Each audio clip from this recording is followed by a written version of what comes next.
Yeah, that's when you want to start picking up your momentum and getting ready for the postseason play, getting the bats, peaked a little bit, get your pitchers good and rested, get some, good innings out of your starters, and then get the bullpen some decent work. But you're right, the last quarter of the season, that's when you really want to start to kind of dial it in. That's right. North Greenville Crusaders, coached by head coach Landon Powell. Catawba Indians, their head coach is Jim Gant. So it should be a good game tonight between the Indians and the Crusaders. And I'm telling you, last time the Crusaders came here, they got off to a bad start, but they really did fight back. And I know Coach Powell has mentioned to his guys just how important tonight's win is. Even though it's non-conference midweek, it's going to be very important to get this win. On the mound for the Crusaders tonight, is number 35, Blake Hamilton. He will be your starting pitcher. That's number 35, Blake Hamilton. He'll be your starter on the mound here at Fluor Field tonight. For Catawba, we will have the starting pitcher, and his name is Michael Elwell, number 6. Number 6, Michael Elwell, going to be on the mound throwing it. So Michael Elwell versus Blake Hamilton. We're going to send it down now to the field where the starting lineups are being announced, and the national anthem will be shortly.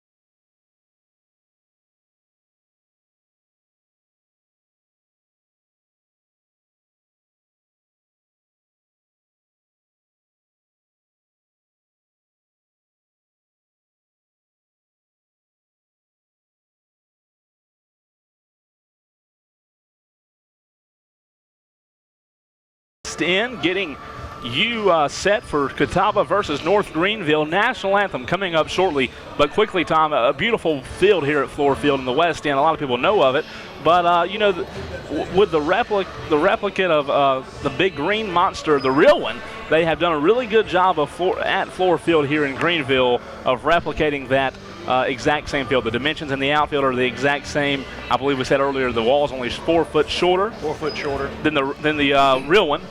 So you can't ask for a more beautiful park. No, with the condominiums over the left field wall all the way out to center field, that kind of gives you the look of obviously inner city, downtown Boston, with the green trim all around the stadium here. You're right. This looks like a Fenway Park. As you said, the outfield wall, the dimensions are the same down the line to the right field is like 285, down the left is 310, 420 dead center field and the power alleys are big. It takes a poke to get out of here. This is a beautiful facility. Let's now pause for the national anthem.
Welcome back to Fluor Field at the West End on a beautiful Wednesday night for some Division II college baseball between Catawba and North Greenville. The Crusaders dressed in their home red white pants, Catawba in their all gray. And Tom, this Catawba team leads their conference, but North Greenville, as we mentioned, they are hot. They have wins, 5 wins in fact, on a 5-game winning streak. at King, at Coker, and then they beat Pfeiffer, swept Pfeiffer this past weekend at home. So that was a big one as they swept Pfeiffer 10-5 in the first game. Game 2 was 6-3, and Game 3, the final score was 12-11. I tell you, that's a big win against Yeah. Pfeiffer, because historically Pfeiffer's always had a very good baseball program. Absolutely. So a good job by the Crusaders to get the sweep over Pfeiffer.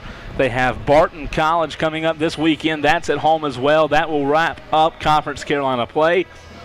Friday, 3 p.m. first pitch.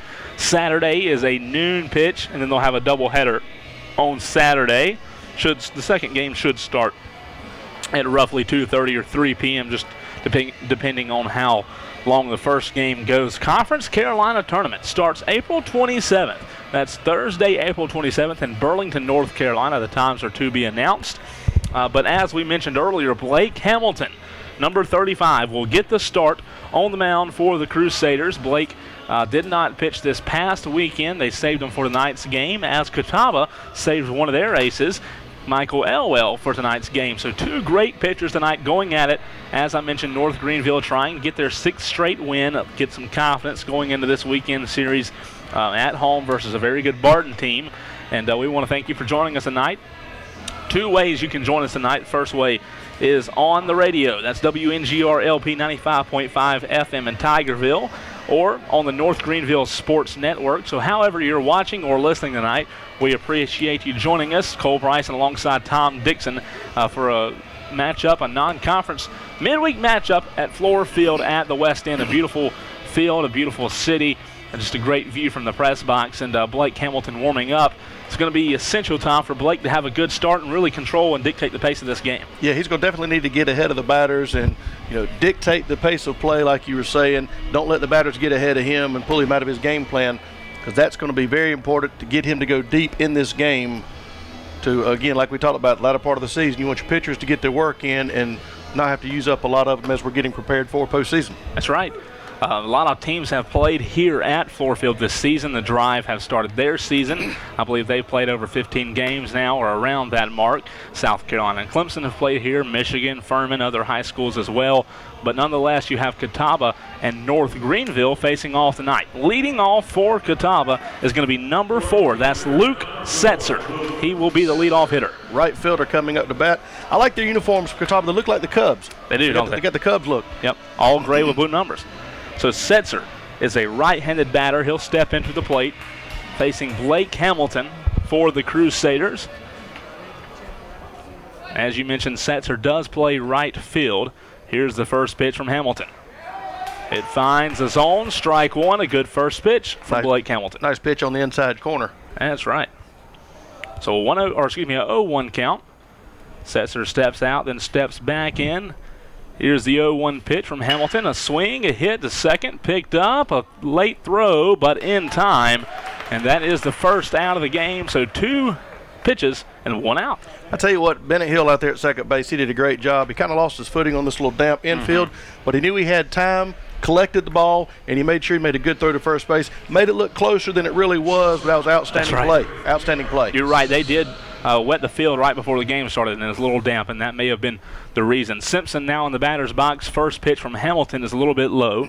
That is number 3, Jeremy Simpson. Yeah, Simpson is the shortstop. First pitch, like you said, was in the dirt. Second one on the way. Here's the 1-0 pitch from Blake Hamilton. A little high on that one, so the umpire calls it a ball. Jeremy Simpson is from Cleveland, North Carolina. Here's the 2-0 pitch. A swing and a chopper to third. Picked up a throw all the way across the diamond. A bad little error at first, and let's see. He gets on safely. Tom, number 21 for the Crusaders, unable to field it cleanly. Yeah, I'm going to say that one's on the third baseman's arm. He kind of crow-hopped that thing. Yeah. He took his time over there, made a good backhanded stab at third base, but he didn't quite get all of his arm and put some power behind that throw. I know he's got the arm for it. He just he's got to sling it. Maggio just unable to field it. Yeah. So let's see if the Crusaders can rebound. They do have one base runner on now as number 23, Zach Allman, stands in the batter's box. Right-handed batter. Allman watches the first one go by for ball 1. pretty decent lead over there at first base. Didn't really look like he was going to steal, but I think he's going to test his catcher's arm in just a second. He may indeed. I think Wheeler can get him if he takes off there. So a 1-0 count. Here's the 1-0 pitch from Blake Hamilton. It does find the zone, 1-1. Nice little breaking pitch came in inside the batter's box and cut across the inside corner of the plate for a strike. So Simpson reached on a throwing error. So he stands on first. Zach Almond at the plate. 1 out here in the top of the first inning from Fluor Field. Here's the pitch. Another chopper to third, a throw to second in time. Going for the double. The Crusaders get the double play, and the side is retired. I'll tell you what, that play there started at third base. What a great play to kind of redeem himself. Throws ball out. I believe that was Gilbert over there making the stab. Throws it to second. They turn it real quick, and that's how you come out of a jam. Good response. Yeah, Frazier made a good turn there at second base, and ball hitting right square in the mitt. We'll head to the bottom of the first. No runs, no hits, 1 error, and 1 left on base. You're listening to Crusader Baseball on WNGR LP 95.5 FM in Tigerville, also viewing on the North Greenville Sports Network. We'll be back momentarily.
Clark Scalamero leading off for the Crusaders here in the bottom of the first inning. Again, in the top of the first, no runs, no hits, 1 error, 1 left on base. Crusaders did a good job, Tom, as you mentioned, of rebounding and getting the double play. Yeah, we have Michael Elwell on the mound now, the lefty versus lefty coming up here to start the bottom half of the first. See if Clark can get this team started for him. That's what the leadoff man's supposed to do, is get on base somehow to create a little activity. Clark Scalamero, a transfer from South Carolina, waits on the first pitch. He swings, hits it foul, out of play, so a quick 0-1 count. I like to see the first pitch, first swing. If it's there, hit it. You don't have to wait on it. Hometown kid is Clark. He is from Greenville, South Carolina, so he digs in now. As you mentioned, he is a left-handed hitter. Here is the 0-1 pitch. This one's hit a little bit straighter that time, but still foul. He's getting there. Just one more hit, maybe he can put it in play. So now a quick 0-2 count. Now, pitcher way ahead in the count. Don't look for anything near the plate. Don't try to make him chase one or put it up under his wrist there. That's right. He's got a couple to waste. Scalamero waiting on the 0-2 pitch. Michael Elwell delivers. This one's a little bit outside, so ball 1. Yeah, that's that one out there kind of over the other batter's box. See if they'll make him chase one. He didn't. Pitcher still ahead. Let's see if he throws another one across. Here's the next pitch. A little slow grounder to second. Picked up, a throw to first, and Scalamero is retired. Tell you what, Scalamero got down that line in a hurry. He did, didn't he? He made that routine grounder to second base look a whole lot closer than it should have. It was very close at first, and now Ryan Brown will dig in. Kyle Smith did a good job at second base for the Indians to catch that chopper and make a good throw because he had to. If he was hesitated at all, We got a runner on first. That's exactly right. So Ryan Brown, also a left-handed hitter, will dig in. He is from Columbia, South Carolina. Outfielder for the Crusaders. Waits on the first pitch. It hits the dirt. Ball 1. Gets past the catcher. It was out there in the left batter's box. It was way outside. That's right. Good eye by Simpson. Actually, no, that's Brown. Michael Elwell. It's about to deliver the 1-0, and here's the 1-0 pitch. Way inside, ball 2. Just up under his chin. Batters are hugging the line right there, right up there on the plate. Going to make the pitcher work the outside. I like that. Here's the 2-0, low. That was an 86-mile-an-hour fastball. Could not find the zone. So a 3-0 count now, and Brown, Tom, most likely he'll keep the bat on his shoulder here. Say, put the bat on your shoulder, see if he'll let you go to first for free. Here is the 3-0 pitch from Elwell, and it does find the zone for strike 1. That's the downside to waiting on it. The umpire knows you're not going to swing, so if he's anywhere close, he's going to make you earn at least one of the pitches. 3-1 pitch on the way. And it's going to be hit foul down the first baseline, so now we have a full count. Tell you what, Brown, he turned on that ball real quick. He did, didn't he? Good, quick bat speed. First full count of the night for either team, and Ryan Brown trying to get things going for the Crusaders here in the bottom of the first inning. 1 out. He's going to dig in again, the left-hander trying to get on base.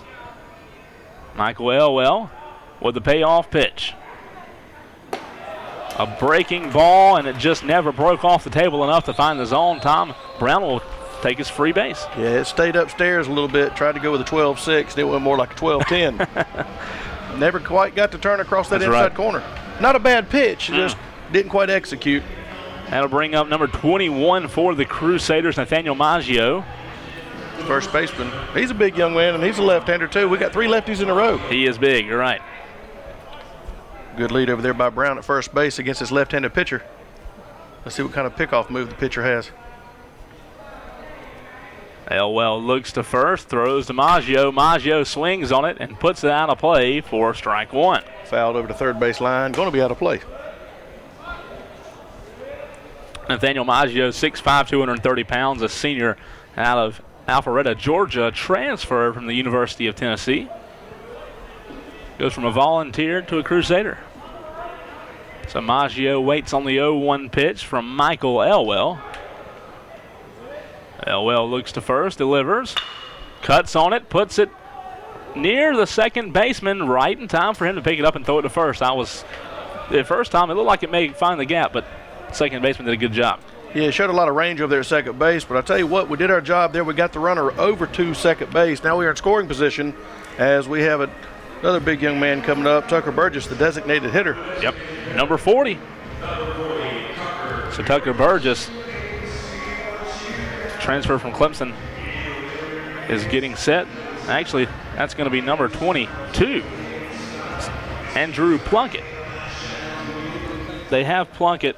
They do not have Plunkett on the roster, so number 22 is actually going to DH. Andrew Plunkett, the right-handed batter at the plate from Memphis, Tennessee. Plunkett watches the first one go by for ball 1. That was close to being on the outside corner. I think the umpire wanted to call it, but might have been just a touch low. So as you mentioned, a runner in scoring position here in the bottom of the first for the Crusaders. 2 outs. Michael Elwell waiting to deliver the 1-0, and here's the pitch. Swung on, hit down the first baseline, foul. Out of play. Crusaders are putting the bat on the ball, Tom, just not putting it in play. Yeah, they're not shy about swinging it, and that's a good thing. Keep making contact, they'll start to fall in the gaps. So Plunkett now faced with a 1-1 count. That's Ryan Brown on second base. 1-1 pitch from Michael Elwell. Swung on and hit to short. Picked up, a throw across the diamond to first in time, and the side is retired. We'll go to the top of the second inning, still scoreless. Both teams had one shot at the pitchers, put the ball in play, and both teams had at least one runner reach base safely. Yep. So in the bottom of the first, no runs, no hits, no errors, 1 left on base. We'll head to the top of the second. Scoreless between Catawba and North Greenville on WNGR LP 95.5 FM in Tigerville, also on the North Greenville Sports Network.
Four.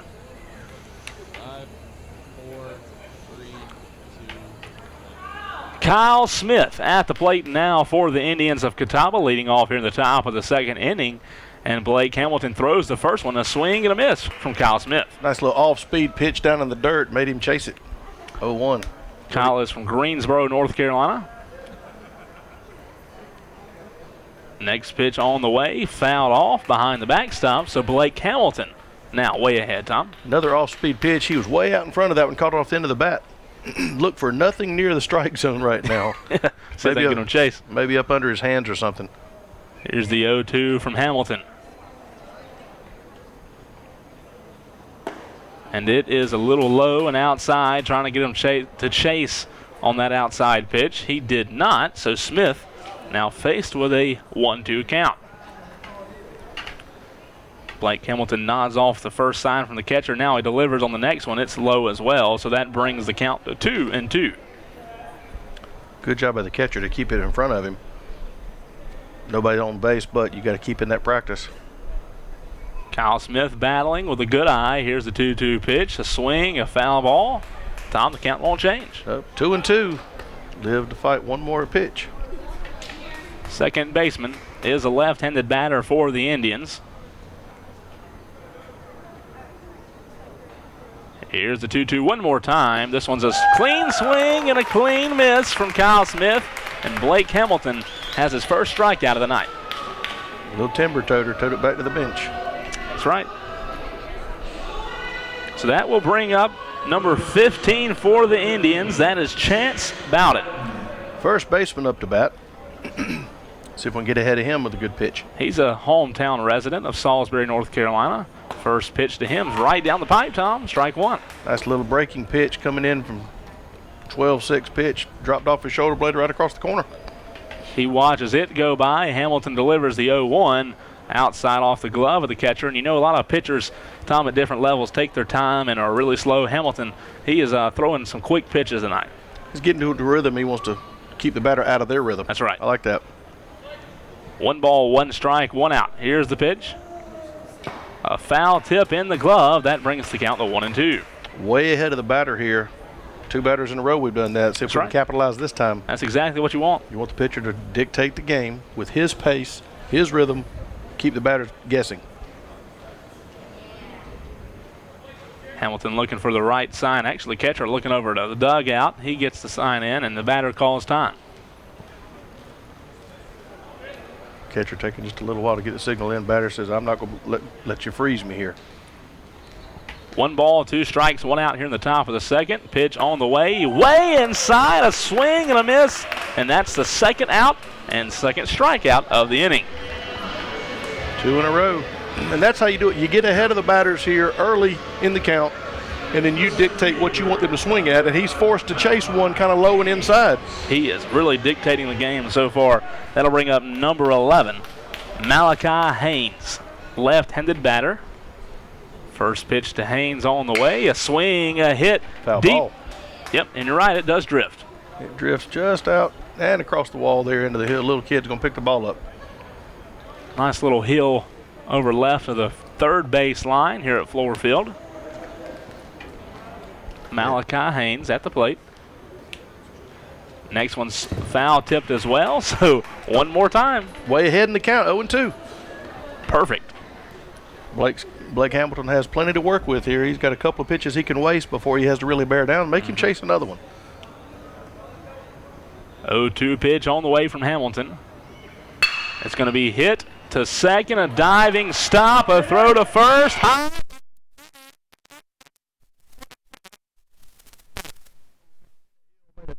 Stop out there.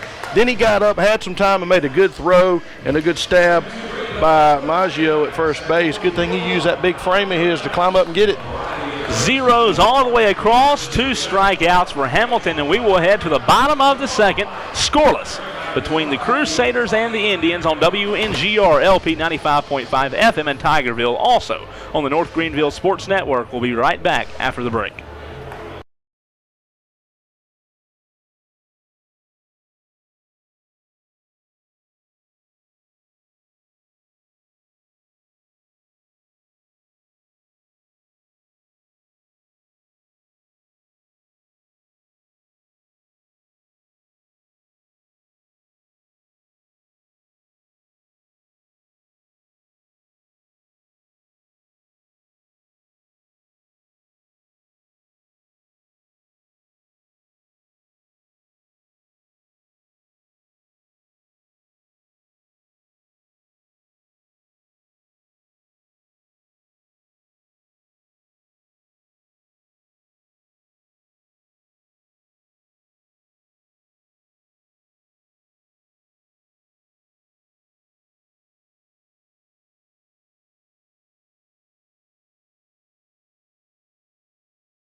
Field at the west end, number 5 up to the plate for the Crusaders. That is Andrew Frazier, a right-handed batter, leading off. It's our shortstop coming up to bat.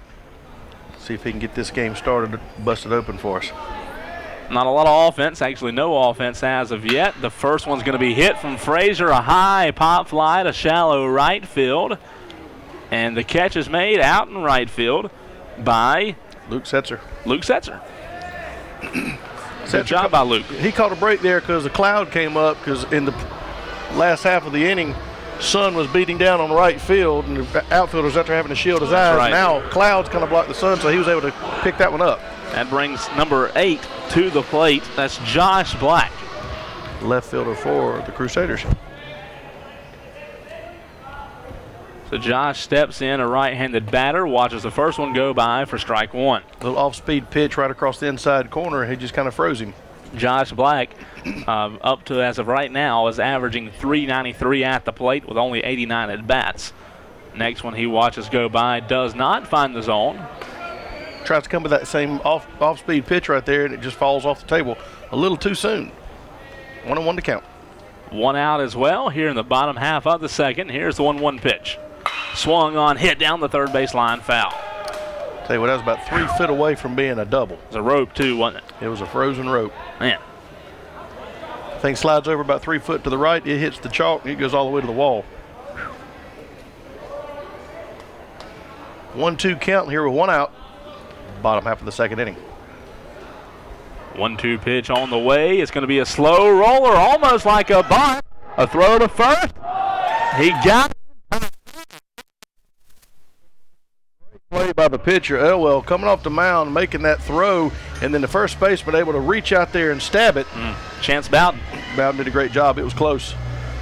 A very nice job by the Indian defense to get 2 quick outs, as the Crusaders have, and that brings up number 2, Bennett Hill. Bennett's made a couple of great plays at second base tonight. See if he can make a great play at the plate. Averaging .310 coming into this game. First pitch he watches go by for ball 1. 113 at-bats for Bennett Hill, 35 hits, 2 home runs. Here's the 1-0. This one's going to be a slow roller to second, picked up, an easy play, and the side once again retired, so zeros all the way across. We are seeing a defensive battle early. We'll head to the top of the third, scoreless at Fluor Field between Catawba and North Greenville University.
At Fluor Field at the West End, scoreless. We are now in the top of the third inning. Neither team has got any offense as of this point, Tom, but a good defensive ball game. If you like that, that's what you've got. That's right. Now we have the designated hitter, Bryce Fowler, for Catawba, coming to bat, batting from the 7th position. So Blake Fowler steps in. Hamilton's been controlling the tempo so far. Let's see if he keeps it up. Bryce Fowler, right-handed batter, watches the first one go by for strike one. Once again, Hamilton is getting a lot of first pitch strikes Yes. in the first 3 innings. I like that. This one's going to be a grounder to second, picked up, juggled, bobbled, throw to first, in time. And again, another great play by Hill at second base. Caught a bad hop off the infield. He didn't let it get him flustered. He took his time, made the play, made a good throw, and retired the runner. Yeah, did a very good Showed job. a lot of poise out there at second base. That'll bring up Jackson Raper, third baseman, out of Concord, North Carolina, left-handed batter. Hamilton with the first pitch to Raper on the way. He watches it go by. Another first pitch strike, Tom. That's exactly what you want your pitcher to do, is get ahead of the batter early. He's throwing a lot of first pitch strikes, and that's why he's keeping the batters off balance. 0-1 pitch on the way. Outside and low, ball one. Not a bad pitch to waste. Nope. You're showing control here. The batters are having to start chasing things, so you can throw one out there in the dirt every once in a while. Here's the 1-1. Swing, a hit directly to third in time for the out. Nice little check swing there. Caught the barrel of the bat, went straight at our third baseman, Gilbert, able to make the play. So that brings up number 38 for the Indians, Morrison, Cameron the catcher. Morrison. That's the catcher. Right-handed batter is Morrison. He watches the first pitch go by way outside, gets behind the catcher for ball one. I think that's the first batter out of the last 6 where he didn't throw a first pitch strike. That's right. We'll let him slide on that one. He's doing a good job. And he comes back down the wheelhouse. He heard you, Tom. Yeah, I know. I didn't want to call him out, but he whatever it takes. 1-1 to count. So a 1-1 count with 2 outs in the inning, and Hamilton delivers. Paints the corner again on the outside. Now he's way ahead. 1-2 the count with 2 outs. 1-2 pitch from Hamilton on the way. One more strike will retire the side. This one's low and outside for ball two. Well, I could have told you that was going to be outside because he's not going to give him anything when he's that far ahead. Now it's 2-2. Still has another one he can waste if he wants to, but I think he's going to challenge the batter right here. That's right. Again, one more strike will retire the side. Here's the 2-2 pitch from Hamilton to Morrison. Swing, a chopper to third, picked up, a throw to first. DiMaggio in time, a nice throw from Gilbert, and the side is retired once again with zeros all the way across. No runs, no hits, no errors, 0 left on base. And we'll head to the bottom of the third. A defensive ball game is what you have. We're scoreless. Catawba versus North Greenville right here on 95.5 The Vibe.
If you like a defensive ball game and a pitcher's duel, you have one so far tonight. Yeah, no hits so far for either team. Only 1 error on the board, and that was in the first inning. So the only base runners we've had the error in the first inning to put a Catawba runner on base, and we had a walk in the bottom half of the first to put a Crusader on base. Both of them, either stranded or leading off part of a double play. Other than that, the pitchers have been dictating the tempo here for this game. But now we got the batters coming through. Now we're back to the top of the lineup. The batters are going to be hitting the second shot at the pitcher. Eric Gilbert, third baseman, up to the plate now. He is a right-handed batter for the Crusaders. You know, this is Eric's first at bat tonight. We got with the bottom portion of our lineup here. Then we'll start over. That's right. Start seeing some hits, hopefully, as these batters get a second shot at the pitcher. Michael Elwell with the first pitch of the inning. A little high. Yeah, Gilbert watches it go by. Good eye right there by Gilbert. 1-0 count now. Gilbert with a good eye on that pitch. Here's the 1-0 pitch. Swung on, hit, deep left field, down the third base line, a mile high but foul. Had the distance to get out of here, but it went a little bit too far left. Tom, if it would have stayed straight, that would have cleared the big green monster. If he'd have kept it in play, he was definitely going to be jogging. Wow. Good turn on the ball. Absolutely. That's the longest we've seen so far. Just as we mentioned earlier, they have not put him in play. 1-1 count. Elwell waiting on the 1-1 pitch, or Gilbert waiting on the 1-1 pitch, and he waits on it, watches it go by for strike two. Gets that outside corner. 1-2 the count, pitcher ahead. He is ahead. Let's see if he throws Gilbert anything good here. Here's the 1-2 pitch. A grounder right up the middle. The second baseman fields it. A throw, a high throw, and that will put Gilbert on first. Now it's Smith on second with a very, very high throw there, Tom. And they're going to call that a throwing error on the second baseman. Still no hits going on for either team. So the third base runner, no hits. So Eric Gilbert gets on, and that'll bring up number 4 for the Crusaders, Wheeler Smith. Wheeler hitting .278 on the year. And Wheeler waits on the first one from Elwell. No outs in the inning. First one from Wheeler. Swing and a miss, strike one. Tell you what, I like the aggressiveness at the plate by these Crusaders. Just about every batter is going after the first strike that they see. That's right. So Wheeler, a Lawrence, South Carolina native. 0-1 count and the 0-1 pitch. Oh, actually a throw over to first. First move of the night we've seen by either pitcher going to first base. This being a left-hander, you have to be a little bit more careful with that. Yep. We get back with no problem whatsoever. Probably could get another half a step or a step on our lead. Bottom of the third inning, we are scoreless here at Fluor Field at the west end. The catcher, Wheeler Smith, watches the pitcher throw another back to first. And we come back in standing up. I believe we've got another step under our belt if we want to come back on our bellies.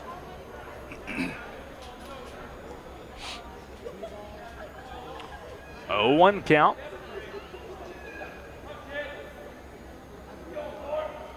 Here's the 0-1 pitch. Foul tipped in the glove. 0-2 count. Way ahead of the batter here is Elwell. That was his 28th pitch of the night. 0-2 count. Another good lead at first base. Looked like he was going to throw back to first, Tom. Instead, he throws high. That'll be ball one. 0-2, he had one to waste. That was almost like a pitch out, thinking our runner was going to take off. So a 1-2 count now. Elwell taking his time on the mound. Looks over to first.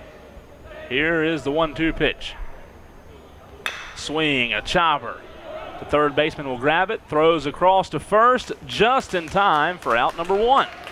Tell you what, with that lead we had at first base and the crack of the bat our runner took off, that took away the double play possibility. They had to settle for one out. Now we got a runner in scoring position. Yeah. Great heads-up base running out there by Gilbert.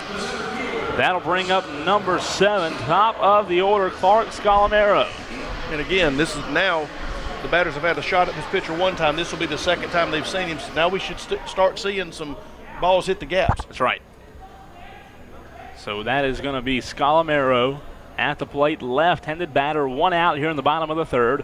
One runner on, that's Eric Gilbert, standing on second with a nice little lead. He swings at the first one, puts it down the first baseline, and it goes just foul. Get a little closer to a fair ball now. I'm telling you. I thought that was going to be going for a while. And he would have been running for a while. He put a good hit on it, Tom, but it, like you said, just right of that line. So that brings the count to 0-1.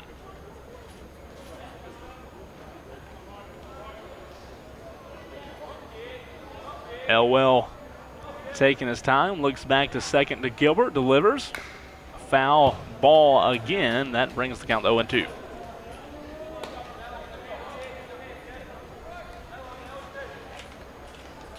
Oh, and 2 pitch coming up here.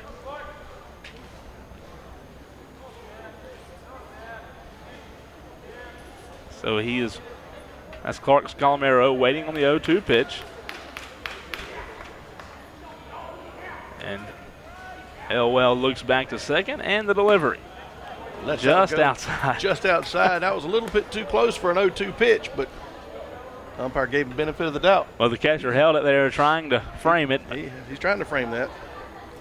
That brings the count to 1-2. Again, 1 out here in the bottom of the third.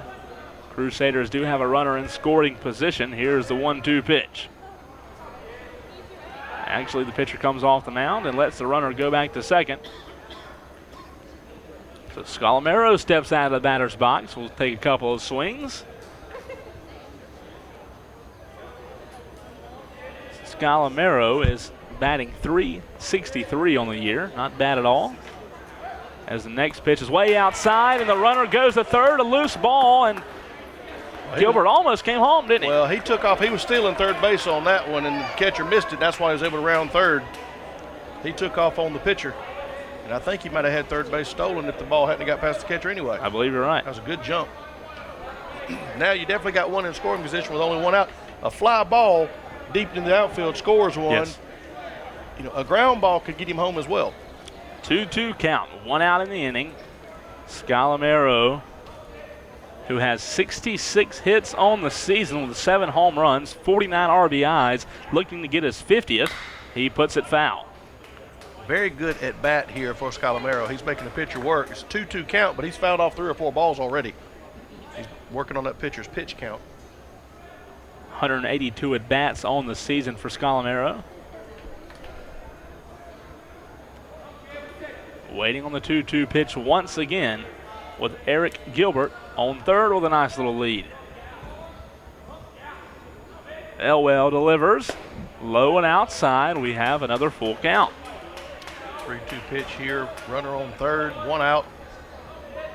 Pitcher can't get carried away with this one because he got a free base to put him on. Yeah. But if you serve one up to him, he could put 2 on the board real quick. Payoff pitch from Michael Elwell. Way outside. That's ball 4, and Clark Scalamero will take his base. Scalamero on first, and that brings up Brown. That is Ryan Brown, number 3. Outfielder for the Crusaders. Just 1 out in the bottom of the third. The Crusaders are threatening. Corners covered as number 3, Ryan Brown, stands at the plate. Left-handed batter. As we said earlier, a base hit will definitely score 1. So Michael Elwell in trouble once again. Elwell throws. Hit the center field. Ryan Brown may have a sac fly. Gilbert's going to tag, and Gilbert is going to be home safely. So Ryan Brown does his job and puts a runner on the board. The Crusaders strike first. Great at bat right there to get a run across the plate. But I tell you what, Gilbert put himself in position by getting to third base. Yep. With 1 out to do that. Gilbert helped out on that one a lot by stealing third. Nathaniel Maggio, number 21, will now dig in. Also a left-handed batter for the Crusaders. 2 outs now in the bottom of the third. The Crusaders do plate 1, so it's 1-0. North Greenville over Catawba. Here's the first pitch to Maggio. Actually a throwback to first. Not in time. Calamero getting back to first base on his belly that time. Had a pretty good lead over there with 2 outs. Gilbert doing the same thing when he was in first base. He managed to get all the way around to third with no hits on the board. He did. 2 outs now as Elwell looks to first. Throws. And that one finds a zone as Maggio watches it go by. So 0-1 count. Beautiful night here in Greenville, South Carolina. 67 degrees, partly cloudy. Fluor Field is the location, and a beautiful night for baseball as Maggio waits on the 0-1. Actually, another throwback to first. Want to thank Alan Ellis, our in-studio producer tonight. Alan Cahaley, our video producer. Will Cahaley, and all the others that have helped out with the broadcast tonight. Runner goes, a throw to the plate. It's a ball, and the runner is safely. That's Clark Calamero at second. Yeah, not even an attempt by the catcher. That base was stolen off the pitcher. Great lead right there and a great jump by Calamero to put himself in scoring position. Now a base hit, especially over the second baseman's head, will score 1. Well, there is a big gap, Tom, between the center fielder and the right fielder. That's right. Michael Elwell delivers, low, ball 2. So if you look over at the big green monster here at Fluor Field, you can see the old-fashioned scoreboard. 2 balls, 1 strike, 2 outs. Number 21, Nathaniel Maggio, the Tennessee transfer at the plate. Here's the 2-1 pitch. Actually, the pitcher is going to step off the mound. Nobody there. Runner really didn't have to do anything. Shortstop and second, not even trying to hold him. It might be why we're stealing bases pretty easy. Yeah, absolutely. Not being held. We could get to third right now if we wanted to. Not being held at all. 2-1 pitch to Maggio. Outside and low. That brings the count to 3-1. Tell you what, pitcher getting up in the pitch count now, and he's not, unlike, Hamilton, he's having trouble finding the plate. He's not getting a lot of first pitch strikes. He's getting 3-1s, 3-2s, 2 balls before he gets his first strike across the plate, and that's going to hurt later in the game. That is right. Here's the 3-1 pitch from Elwell. Maggio watches it go by for strike 2. A little off-speed breaking pitch just to float one across the plate because he's got to get a strike there, and he does. Now the payoff pitch will be delivered. Full count, 2 outs. Here's the payoff pitch from Michael Elwell, and Elwell's actually going to step off the mound. Calamero's doing a good job of getting in the pitcher's head back there, getting that lead and bouncing around a little bit, making him think about it, and that's helping distract him from throwing good pitches. Maggio's third on the team in the slugging percentage category. Here's the payoff pitch, a line drive foul down the third base line. Tom Maggio also second in the sac fly category, but sac fly you can't have that right now in this situation with 2 outs. Low, but you could have a nice little bases clearing double. That's right. Right over the second baseman's head to the power alley. Payoff pitch again coming from Michael Elwell. Low and outside, Maggio will take his base. Great at bat right there. Worked the pitcher, hit a few foul balls, made him throw a few extra pitches, and now he gets a free pass. That brings up our designated hitter. Number 22, Andrew Plunkett.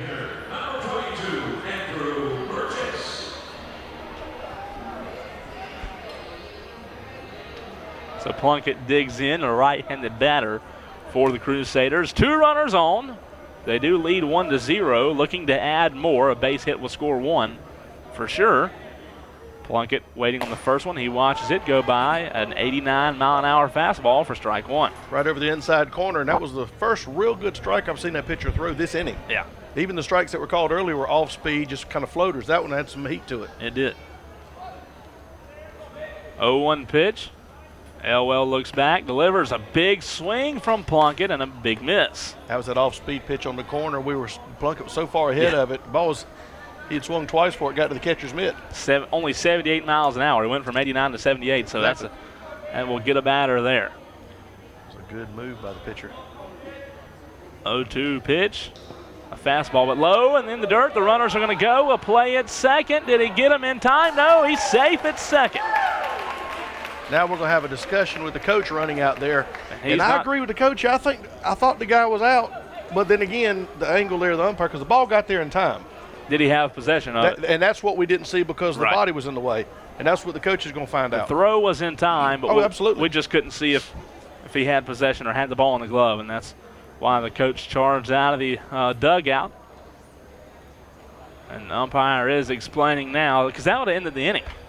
Now, the tag was high up on his chest, so his leg could have got up under it, but the ball was there in plenty of time. Yes. So if obviously the umpire called him safe, that's going to be on your second baseman, not your catcher. Catcher made a great throw.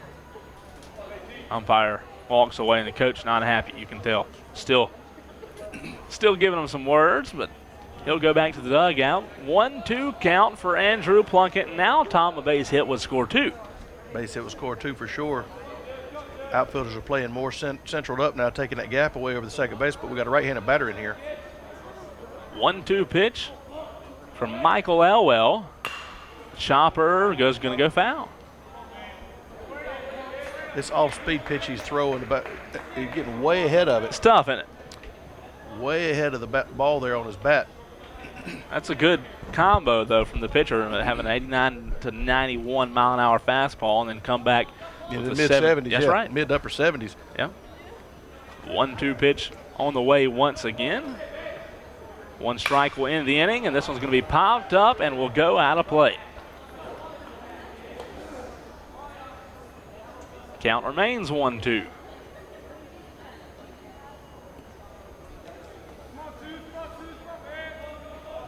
Plunkett's doing a good job of getting Elwell's pitch count up there. So a 1-2 count with 2 outs. Andrew Plunkett waiting on the next one. And it hits him. Well, it looked like it. Did it hit the bat? Yeah, it hit the end of the bat. Sounded like it hit him. We are sitting right on top, so we don't have a... Well, it might have hit his hand instead of the bat itself, but the hand is actually part of the bat. Yeah, I mean, it's not a hit batsman it must, there. like you said, if it hit the bat, it must have hit the very bottom. Yeah, it hit the bottom of it, or it might have hit his glove right there on the bat. 2-2, 2 balls, 2 strikes, 2 outs. Number 22 at the plate. Andrew Plunkett trying to get some more runs across. And the next one, Tom, there's no doubt about that one. It hit him. Yeah, now that was a hit batter. Looked like it hit him in the left knee. Yeah. And it's a good thing it hit the batter because if it didn't hit the batter and that ball's over there in the dugout, we had a run already coming across the plate. Yeah. The umpire has to send him back. Now the bases are juiced. That's going to bring up number 5, Andrew Frazier. What a big base hit right now would do for you. No kid. It's 1-0 is the score here in the bottom of the third, but we've got runners all over the place. Base hit would score at least 2. Frazier has 4 home runs on the season. Good time for 5 right here. The shortstop watches the first one go by for strike 1. That was a little bit low and outside. Need to leave that alone. That's just a ground ball waiting to happen. Frazier is 4th on the team in the home run category. 0-1 count now. Here's the 0-1 pitch. Outside and low, ball 1. Tell you what, that was a great job by Cameron Morrison, the catcher, to keep that ball in front of him. He had to get all the way over into the outside batter's box to block that thing. If he doesn't get over there, we got a runner coming in. 149 at bats this season for Andrew Frazier. 1 ball, 1 strike, 2 outs. Michael Elwell throws, swing and a crack of the bat in the gap. 1 run will score. They'll send 2, and the Crusaders now lead 3-1. Great play right there. That left fielder threw it home and got it there just up the line a little bit, slide up under the tag. And again, a base hit scores 2, and now we got runners on the corner. What a hit there from Andrew Frazier. I told you, second chance at this pitcher. We're starting to see the ball put in play better and starting to hit the gap some. You're right, and that'll bring up number 8, Josh Black. That is the first actual hit of the ball game. Wow. We're in the bottom of the third with 3 runs on How the about board, that? and we've had 1 hit tonight. How about that? We've had the ball put in play. Yeah. Walk and an error. In fact, I'm not sure that this pitcher's got a strikeout. I don't think he does. Not according to my stats that I have here, Tom. I don't think he does. So Josh Black at the plate now with 2 outs. He watches the first one go by. It's a little low, ball 1. A little low and inside on that pitch. It's a good one to turn on, but runners in the corner, you want to pick out a good one and put it in play. That's Andrew Plunkett on third and Andrew Frazier on first. Here's the 1-0, outside again. 2 balls, no strikes. Now we got Morrison want to go out there and talk to his pitcher and calm him down a little bit. It's a good idea. Yeah, they put 3 on the board here, and we got 2 still on base. Good hitter at the plate. We need to get this guy out or make him put it in play someplace. Let the defense back you up. Let's go kind of stop the bleeding here. Yeah, if they can get out of this inning now, it'd be great because the base hit will score 1 more. It's already 3-0. And number 8, Josh Black, digs in, waiting on the 2-0 pitch. Here's the pitch. It finds the zone for strike 1. That was a good pitch right there. Right up under the hand, right on the inside corner. Batter's not really going to swing at it. It's going to give you a free strike. If he does swing at it, it's going to be a little blooper down the third base line. 2 balls, 1 strike. Here's the delivery from Elwell. Josh almost went across. He did not go. The umpire asked for some assistance out there with the field umpire, and he said no, he just checked his swing. He did not go around. 3 balls, 1 strike, 2 outs. Tom, 1 more ball will load the bases. This ought to be the best pitch that the batter's going to see because the pitcher has to put it across the plate. Yeah. Give him the green light and go after it if it's anywhere close. Here's the 3-1 pitch from Elwell. And it's going to be hit. The third picked up, a throw across in time for the final out, but not before the Crusaders plate 3 runs off of 1 hit, no errors, and 1 error and 2 left on base. So we will head now to the top of the 4th inning. The Crusaders lead the Indians of Catawba 3-0 right here on 95.5 The Vibe, also on the North Greenville Sports Network.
Field at the West End. Cole Bryce and Tom Dixon with you tonight. Glad you could join us. A beautiful night for baseball at Fluor Field, and the Crusader fans have to be happy after that last inning.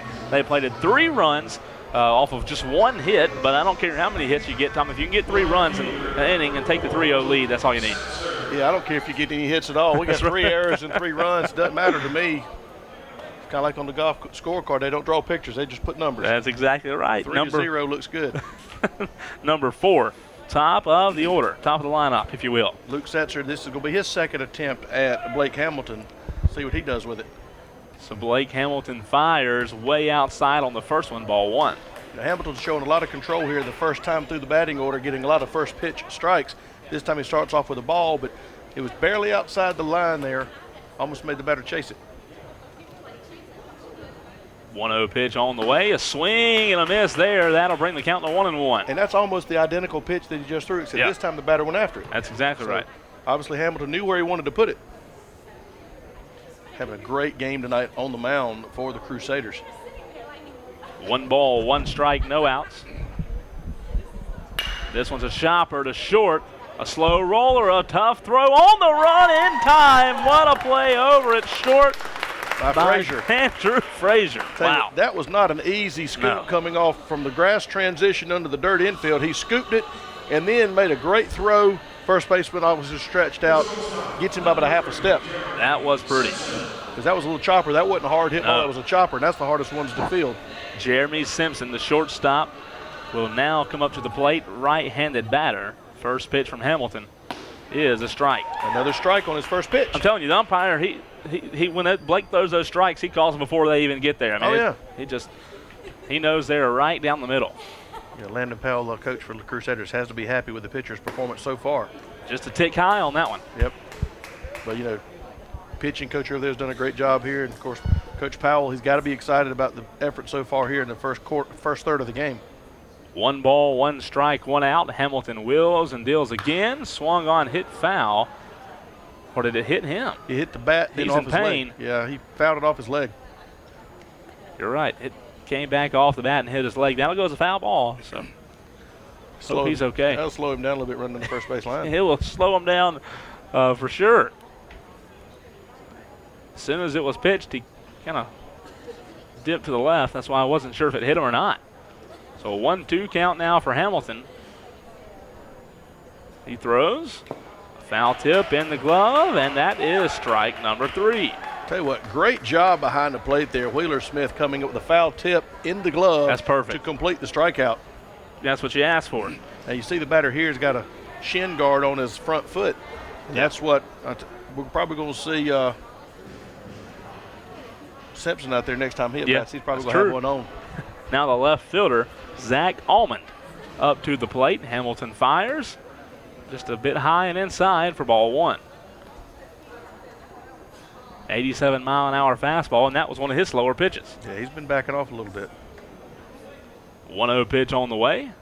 This one's hit foul. Out of play to the right side of the infield. Got a piece of it. He Put did. it out of play. 1-1 to count. 2 outs here. Top of the 4th. Nice little crowd has fouled in here at Fluor Field. Still 3-0. North Greenville leads. Here's the 1-1. A little low. All 3 runs coming in the bottom of the 3rd on 1 hit, 1 error. 2 balls, 1 strike, 2 outs here in the top half of the 4th. Next one's hit right up the middle. The first base hit of the night for the Indians, and Almond is aboard. Tell you what, he about undressed Hamilton on the mound. That ball went right past his legs. That was a beamer. That was a beamer.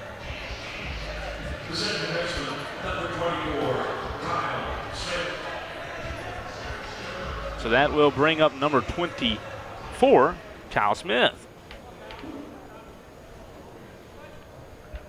Kyle Smith, a left-handed batter for the Crusaders. Or excuse me, for the Indians.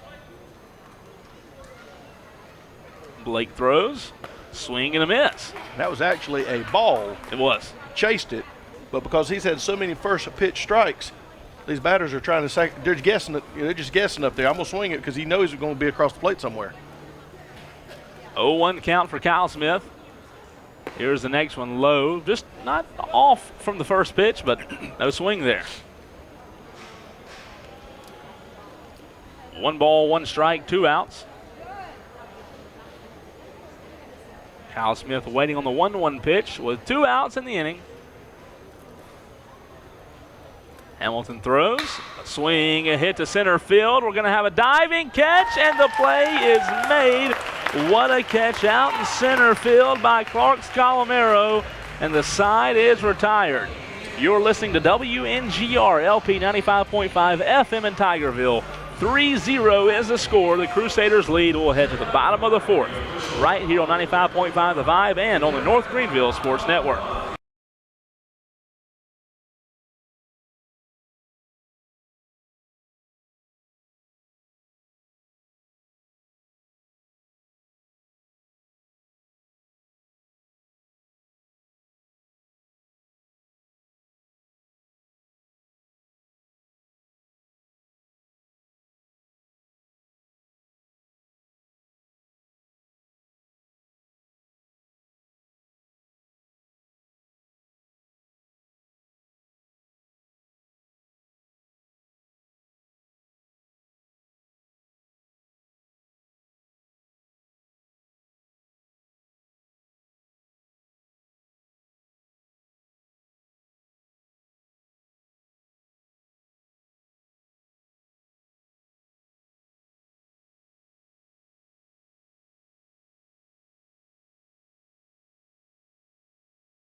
Bottom of the 4th inning, the Crusaders lead 3-0 over the visiting Catawba Indians.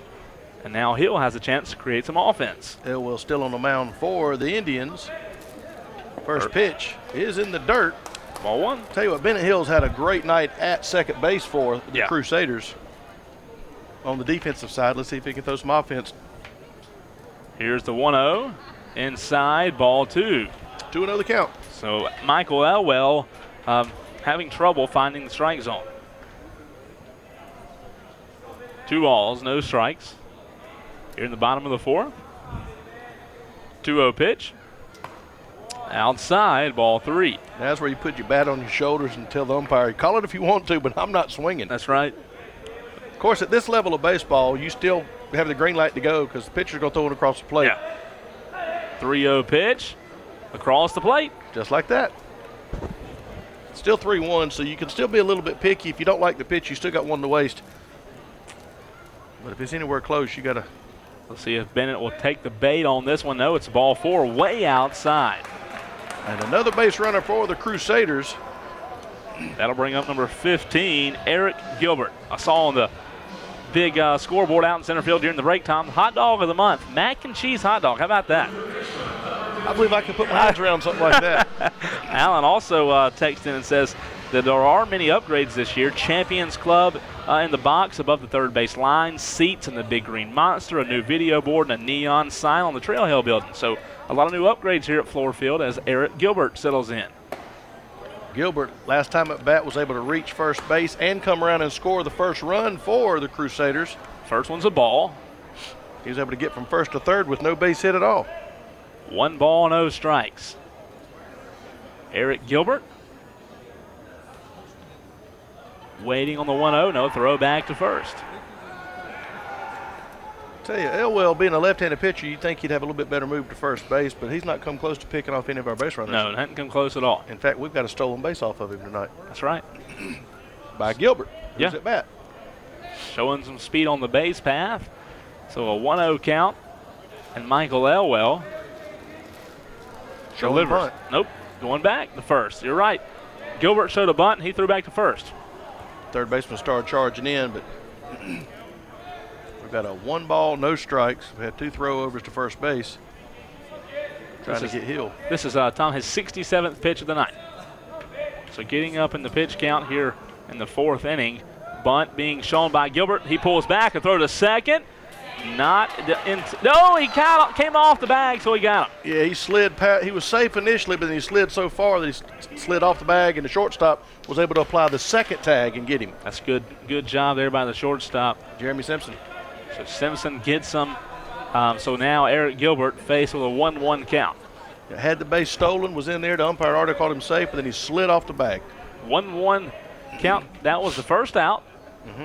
So Gilbert will settle in now. No base runners. Back from the full windup now instead of the stretch. Here's the pitch. High, ball 2. So the third baseman waiting on the perfect pitch. Here's the 2-1. Off the inside corner. Yep. 3-1 to count. Gilbert can be very selective here before he has to swing at one. He's already shown what he can do when he gets on base. That's right. The pitcher really needs to be careful here. Next one's going to be fouled off. That will bring the count to 3-2.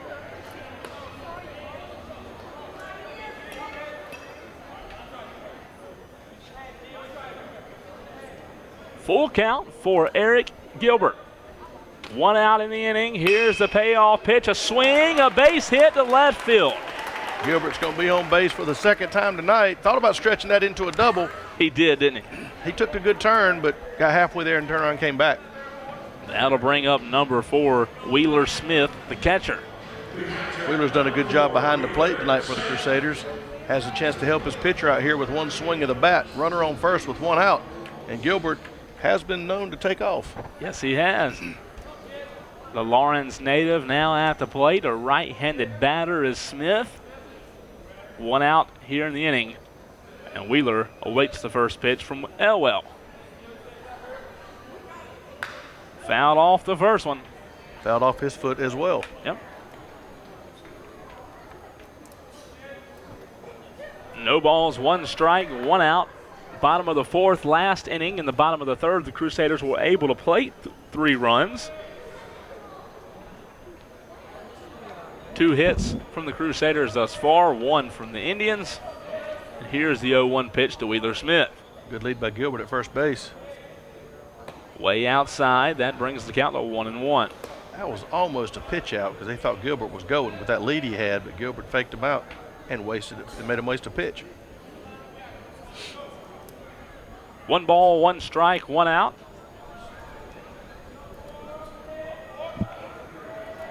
Here's the 1-1 pitch. Swing and a miss. Wheeler Smith unable to make contact on that one. Chase that one down a little bit low. 1-2 count here with 1 out. They'll well ahead in the count for one of the few times tonight. Smith waiting on the 1-2 pitch now. Eric Gilbert on first. Elwell looks over to first, taking his time on the mound, throws. A chopper to third. Will it stay fair? No, it does not. It is a foul ball just past the third base line.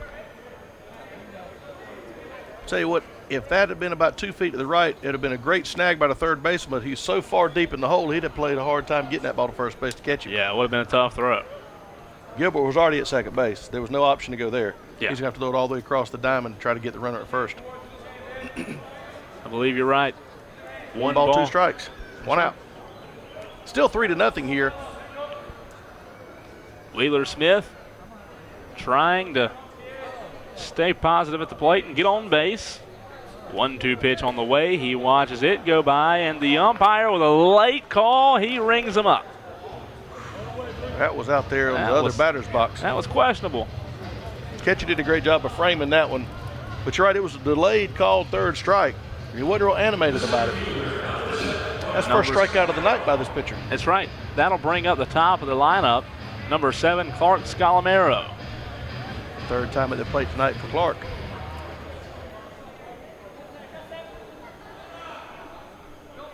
So Clark will dig in, a left-handed batter, 1 runner on first, and a throw back to first. Gilbert's still over there. Clark is 1 for 1 on the night.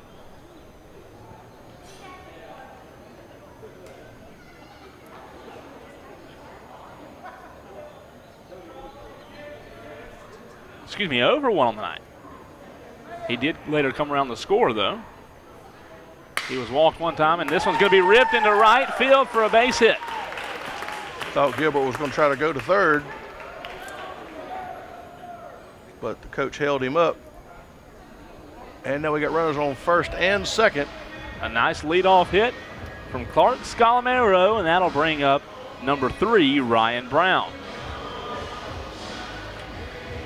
2 runners on. Crusaders trying to create some offense with 2 outs. Here on a beautiful night for baseball at Fluor Field at the west end. Sun has set. We are under the lights now. Base hit here to score at least 1. That's right. Maybe 2. Ryan Brown waiting on the pitch. He watches it go by. It caught the corner. Strike 1. Right on that outside corner. Lefty versus lefty.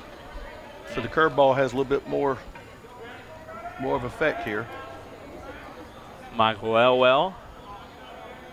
High in the pitch count. Throws. Low this time.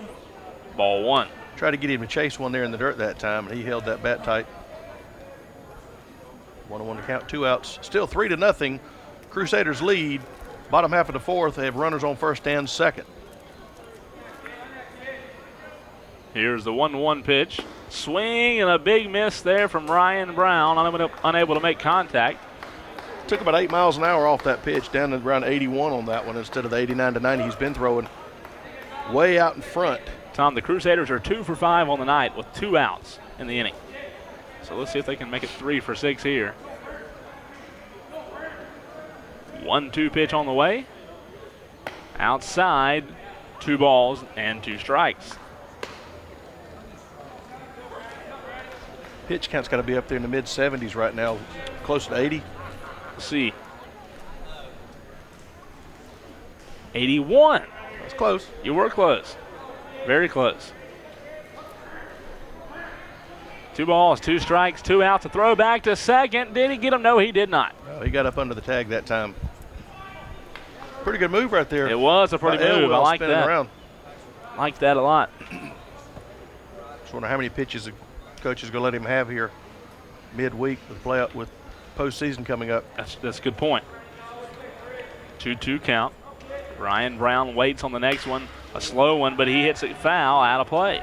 Tell you what, that was great bat discipline right there. He'd already started to swing and then saw the ball was way off speed, so he's able to at least foul it off so he can get him another shot at it. He was committed to going around with that bat. Yeah, he was. He did a great job just to foul it off so he could live to fight another day. That'll keep the count at 2-2. 2-2 pitch. Runner's gone and throw to third. Throws in time. Not. Now runners at second and third. Gilbert steals third base one more time. Couldn't get him, Tom. Couldn't get to him. Great jump right there. Stole that one off the pitcher.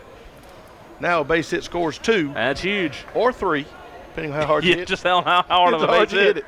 And he's a left-handed batter. It's only 285 down that right field line. It is 285. Payoff pitch from Michael Elwell here in the bottom of the 4th. A slow pitch, grounder to second.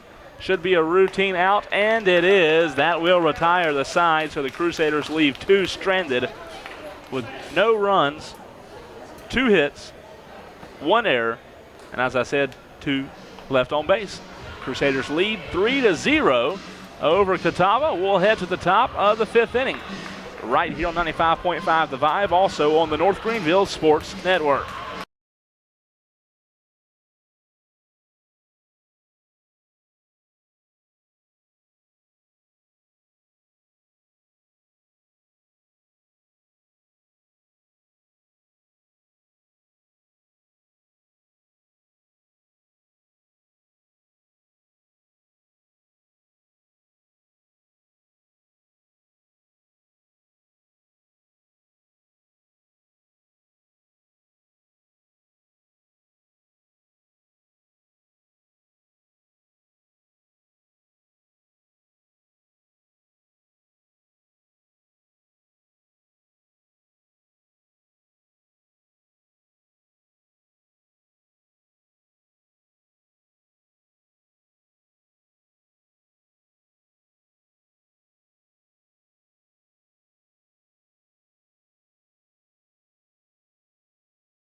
Back here at Fluor Field at the West End on a beautiful Wednesday night. April 19th, closing in on May. Wow, how time has flown, Tom. Chance Bowden, the first baseman, is up to bat for the Indians. Number 15. Still 3-0, the Crusaders lead going into the top half of the 5th. First pitch from Hamilton. A little bit outside, ball 1. Not a bad pitch right there, just off the corner. As you mentioned, that's first baseman, number 15, Chance Bowden. Waiting on the 1-0 pitch now. He swings at this one, hits the third, throw across the diamond in time. A nice throw from Eric Gilbert. Great play over there by your third baseman to get the ball and quickly out of his hands to the first baseman. Nice play there. Very efficient here. Throw 2 pitches, get him out. That'll bring up number 11 for the Indians. Malachi Haynes, the center fielder. How many pitches do we have here on Hamilton? On Hamilton, as he throws the next one, swing and a miss. Wow, Hamilton has only thrown 46. I was going to say, very efficient tonight. That's, we got Elwell's doubled his pitch count. 0-1 count now to Haynes. Just outside a little bit. Tried to frame that one, but the umpire's not buying it. 1-1 to count, 1 out. Haynes hitting .305 coming into this game. 10 home runs as the 1-1 delivered, swing and fouled off. That brings the count to 1-2. Haynes has had 131 at-bats. As I said, his average is around the .305 mark. Has scored 30 times off of 40 hits, 10 home runs, 34 RBIs. Not a bad season for Mr. Haynes. 1-2 to count. Here's the 1-2 pitch. Swing, a big miss from Haynes, and he goes down swinging. Goes down swinging. 2 outs. Brings up Bryce Fowler, the designated hitter, and we're just now at 50 pitches or 51 pitches. That's pretty good. We're at 80, like 85. Tom, at this pace, he can go all night. Exactly, and that's what you want for the Crusaders, is let the pitcher get a complete game and save your bullpen, save your other starters. Bryce Fowler watches the first one go by from Hamilton, ball 1. So a 1-0 count. Let's see if Bryce Fowler can get some offense going with 2 outs already. The next one does not find the zone, a little bit low, ball 2. Threw that just a little bit low, tried to get the batter to chase it, and he thought about it. He has started throwing a little bit more balls here lately, Tom. No big deal. He's still getting outs. Here's the 2-0 pitch. Unable to find the zone, still a little bit low. That's the first batter we've gone 3-0 against all night. Bryce Fowler with a .345 batting average, 38 hits on the season, 3 home runs. Here's the 3-0 pitch, ball 4. 4 straight pitches and puts him on first base. And I believe that's the first base runner we've had in 2 innings. Yeah. In the past 2 innings for the Indians. Brings up to bat now Jackson Raper, the third baseman, number 14. Well, Tom, there was 0 left on in the top of the 4th. 0 left on in the top of the. Yeah, it's been 3 innings since we've had one. I knew it'd been a while since they'd seen what first base looked like. So 1 runner on. That's Jackson Raper, the third baseman, at the plate. First one goes by. It does find the zone, so Hamilton back on track now. When he throws that first pitch strike, his mentality changes. Like I said, you get ahead of the batter and you dictate the tempo instead of letting them dictate it. Here's the 0-1 pitch from Hamilton. Another pitch right what on a the good corner. frame, Tom. Yeah, framed it right on the outside corner. By the catcher. 0-2. Now you can throw anything you want to. The runner has to be defensive. Wheeler Smith with a good frame there. 0-2 count. 1 more strike will retire the side. A little low on that one. Wheeler comes up quick. Wheeler's done a good job tonight catching. Quickly, a fun fact sent to us by our board back in the studio. Our board op, Landon Powell, head coach of the Crusaders, called an MLB perfect game, Dallas Braden, in 2010 on Mother's Day for Oakland. I knew he'd called a perfect game, but I did not know it was on Mother's Day. How about that? Runner going. A base hit down the right field line. Will it stay fair? No, it does not. I'm certain, Tom, that Blake Hamilton is happy that one went foul, because that would have scored 1. Because that ball was heading to the corner, and I believe he would have scored all the way from first. So that will put the count at 1-2, 2 outs. Jackson Raper trying to get on base. 1 more strike will retire the side here in the top half of the inning. This one's a hit. The left field, it splits the gap between third and short, and Raper's on first. And that is the first hit of the night, I believe, for Catawba. No, second hit. Second hit of the night for Catawba.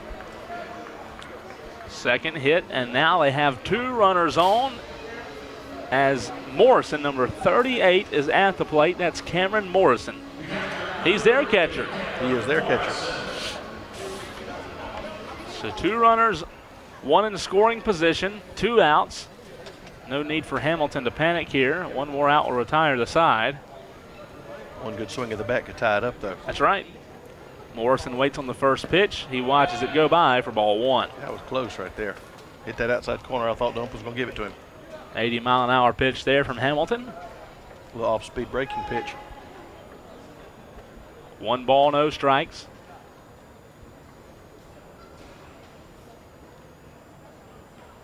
Here's the 1-0. A swing, a hit to short. The runner lets it go by, and that's going to be an easy force at second, and the side will be retired. Blake Hamilton did not allow any runs off of 1 hit. No errors and 2 left on base. We'll head to the bottom of the 5th. The Crusaders still lead 3-0, and we will take a break right here on 95.5 The Vibe, WNGR-LP, also on the North Greenville Sports Network.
Nick Borgen is the new pitcher on the mound for the Indians. Catawba is going with a new pitcher, and it's number 25, Nick Borgen. So, Tom, evidently they saw that their starting pitcher was wearing down.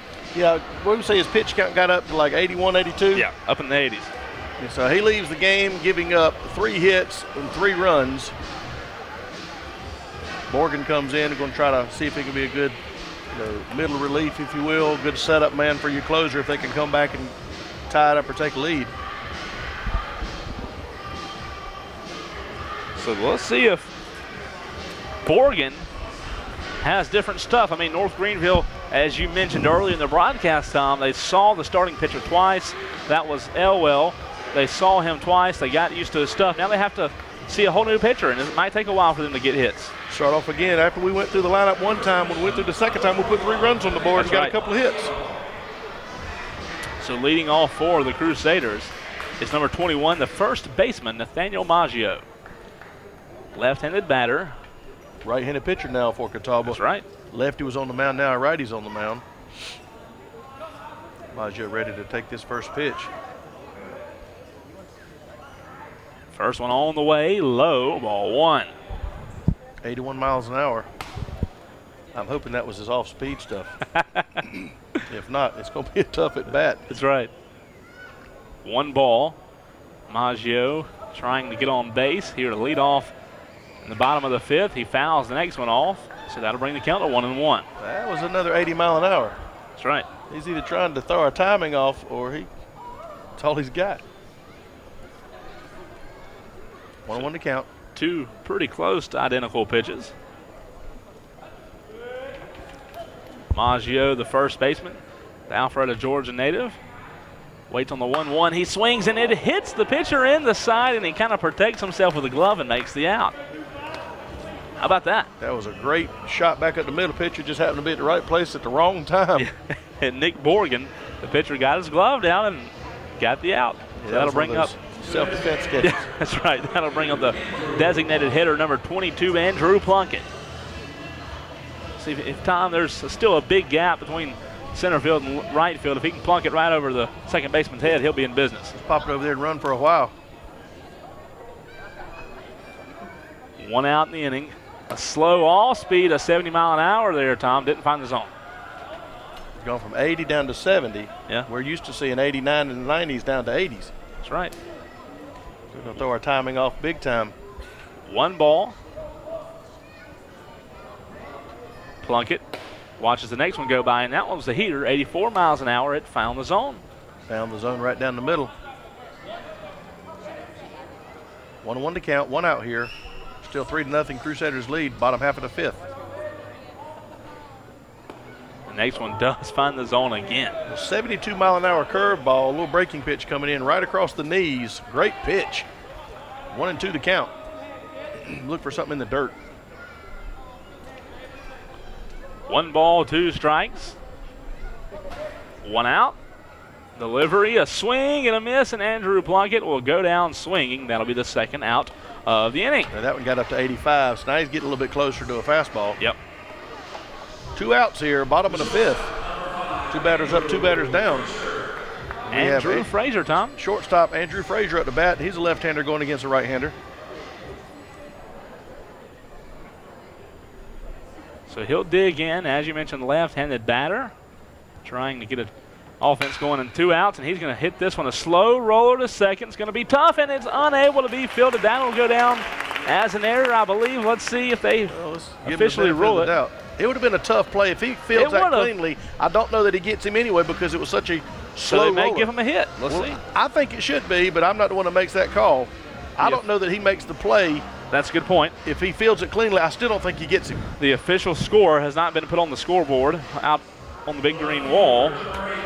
So that'll bring up the left fielder, Josh Black. They haven't made their mind up yet. Still. Then we're going to give him a hit on that one. Okay. I agree with that. I like 'cause that. I don't think that second baseman fielding it clean makes the play anyway. It's a tough one. You're right. Black watches the first one go by for ball 1. Tell you what, that was a great play by the catcher, Cameron Morrison. Because he kept us from getting to second base. He blocks that thing. It was way down in the dirt. That's right. So a 1-0 count now with 2 outs Indians trying to get out of the inning without allowing any runs. A throw back to first, a good throw. Not in time, though.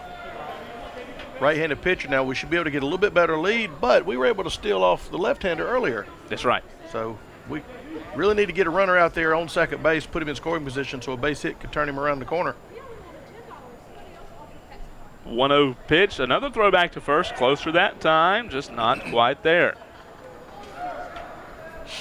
Watch the pitcher as he's lining up on the rubber up there. Now he was over on the left-hand side of the rubber as we're looking at. Now he's on the right-hand side. That gives him about another foot or so closer to the first base. Another throw. This one's going to be over the first baseman, Tom, and Andrew Frazier will be at second. I was saying, watching the pitcher there, the first pickoff move he threw, he was on the far side of the rubber going toward third base side, and he just kind of lobbed it over there. Yep. And the second one, he was kind of there in the middle, but he made a quicker move. Then that last one, he lined up on the very edge of the rubber and didn't even get into his windup. He just turned and threw it. First baseman wasn't quite ready for it. A little trick the pitchers play there to kind of close the distance to get the runners kind of off balance. So 1 ball now. Crusaders do have a runner in scoring position. That's Andrew Frazier at second. A base hit will score him. Indians trying to get out of this inning with 2 outs. Next one's low. That'll be ball 2. 2-0 count here.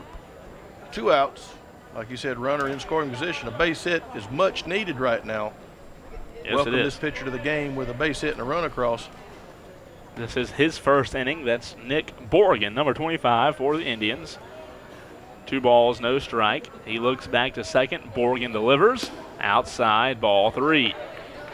So Josh Black, unless Tom Borgen puts it on the tee, I believe he will not swing at this one. I wouldn't.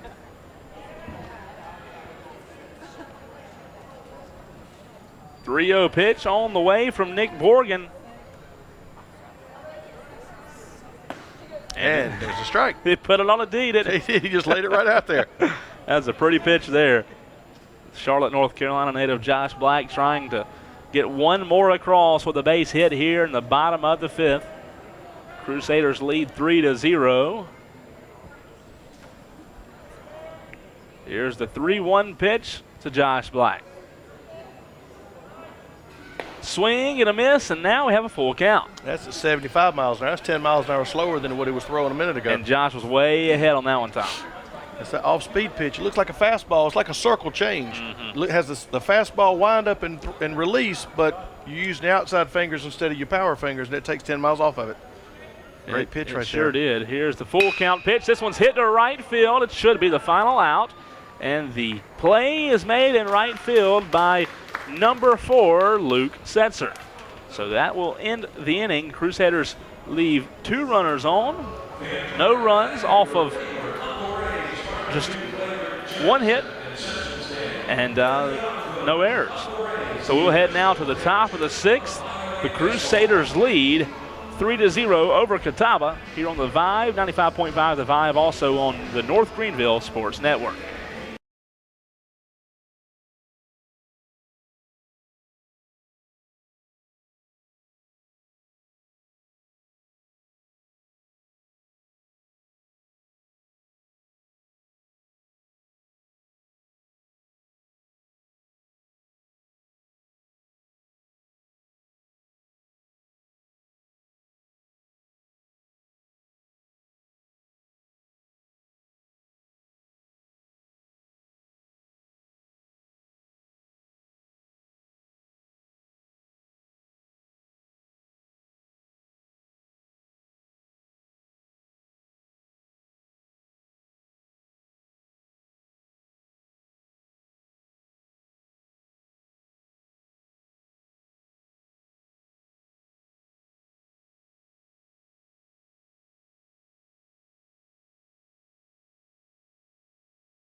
Luke Setzer will be due up for the Indians of Catawba here in the top of the 6th inning. Top of the order for the Indians. That's right. This is about their third or fourth trip through the lineup. I think they're going to be facing Hamilton still. Tom, he's the right fielder, and you mentioned Hamilton. He has done a great job so far tonight, not allowing any runs. First pitch to Setzer, just off the plate a little bit. But he's not missing his mark much at all. I think he's meaning to throw it there because he still looks like he's in full control of his pitches. Absolutely. So Blake Hamilton with a 1-0 count now. That was his 63rd pitch of the night. Here's the 1-0 pitch, fouled off. And that was exactly the same spot as the first pitch. Right off the upper deck here. Tom, there's a lot of beautiful seats. I mean, I don't know if there's a bad seat in the house here at Fluor Field. I know Clemson Carolina series is packed. Yeah, I haven't seen a bad seat here. And the upper deck here, kind of parallel to us, those look like good seats as well. Oh, yeah. 1 ball, 1 strike, no outs. Hamilton fires. A swing, a hard chopper to third, a nice catch and a throw. He snow-coned it and threw it to first. What a play over at third, Tom, by Eric Gilbert. Gilbert's done 2 or 3 plays like that tonight. And that, you're right, that was a great snag. Took his time, made a good throw. First baseman over there did a great job of stretching out. Maggio made him look good. He did. And Maggio helped him out a lot. That'll bring up Jeremy Simpson, number 3, shortstop for the Indians. So Hamilton with 1 out in the inning, top of the 6th. Hamilton throws. Beautiful pitch. Little breaking ball right there. Right across the knees, across the plate. 80 miles an hour. About 10 miles an hour slower than normal. Yep. 0-1 pitch on the way from Blake Hamilton. That had some heat behind it there, Tom. Yep, that was up there at 88 mile an hour range. Another strike, 0-2. Way ahead. You're right. Now you got all kinds of things to work with here. Put it in the dirt, throw it up under his chin, make him chase something outside. That's right. Anything but a real strike. Yeah. Simpson's going to call time, steps out of the batter's box. Now he steps back in and is ready, and Hamilton fires the 0-2. Way outside. See, they're way outside. Make him chase something. Yep. You got another one to waste if you want to. Oh, if he'd have chased that, there was no way he'd have made contact. Did a great job, Wheeler Smith did, just to get out there and stop that one from hitting the backstop. 1 ball, 2 strikes, 1 out, top of the 6th. Crusaders lead 3-0. Here's the next pitch in the dirt, ball 2. Now we decide to get serious and go back into the plate now. We've try to make him chase 2 of them. So right. we got to get a little bit more serious about it, but that's okay. 1 out, 2 balls, 2 strikes. Crusaders still lead 3-0. Have a little cushion here to work with for Hamilton. 2-2 pitch on the way to Jeremy Simpson. Swung on, hit right up the middle, and Hamilton gives up the third base hit of the night, and Simpson gets on first. And as you can see, these batters for Catawba, you know, they've seen Hamilton 3 times now. Yeah, absolutely. Now they're starting to get comfortable with him, and they're putting the ball in play more than they did early in the ball game. Yeah, that'll bring up Zach Allman, number 23, left fielder. So 1 out, force at second and at first. So Allman digs in, a right-handed batter. He'll step in the batter's box and awaits the pitch from Hamilton. Blake throws. This one's hit, Tom, and this one is going to leave the park. And Catawba gets on with a shot over the big green monster off of Blake Hamilton, and Zach Allman puts it over the wall. And just like that, it is a 1-run game, 3-2. What a hit. That was big. That was one of those, Tom, as soon as it left the bat, you could tell it was not going to stop anytime soon. You're right, he cleared it. It's about a 33 foot up. Man. That was the power alley, so instead of being 310, that was more like 330 or 340 plus 35 feet up. It was a bomb. That was a bomb. Kyle Smith digs in now. As you mentioned, it's just a one-run game for the Crusaders. They have the 1-run lead. First pitch to Kyle is hit directly to second base for the second out. And you said it earlier, these Indians have seen Hamilton numerous times, and they know his stuff. And they're starting to get the timing down. They and are. As you see right there, a good big swing. And now instead of being 3-0, it's 3-2. 2 outs now. That'll bring up number 15, the first baseman, Chance Bowden. Batting in the number 5 spot. So your number 3 hitter put 1 out. Chance is hitting .339 coming into the ninth game. First one's ball. Starting to see a little activity down there in the right field bullpen. At least they're up and moving around stretching for the Crusaders. No runners on, so no chance of an RBI, but Bowden does have 38 on the season as the next one he swings at and misses. 59 hits, 174 at bats, 8 home runs. Not bad, not a bad season. No triples, 13 doubles. Next one from Hamilton, way inside, ball 2.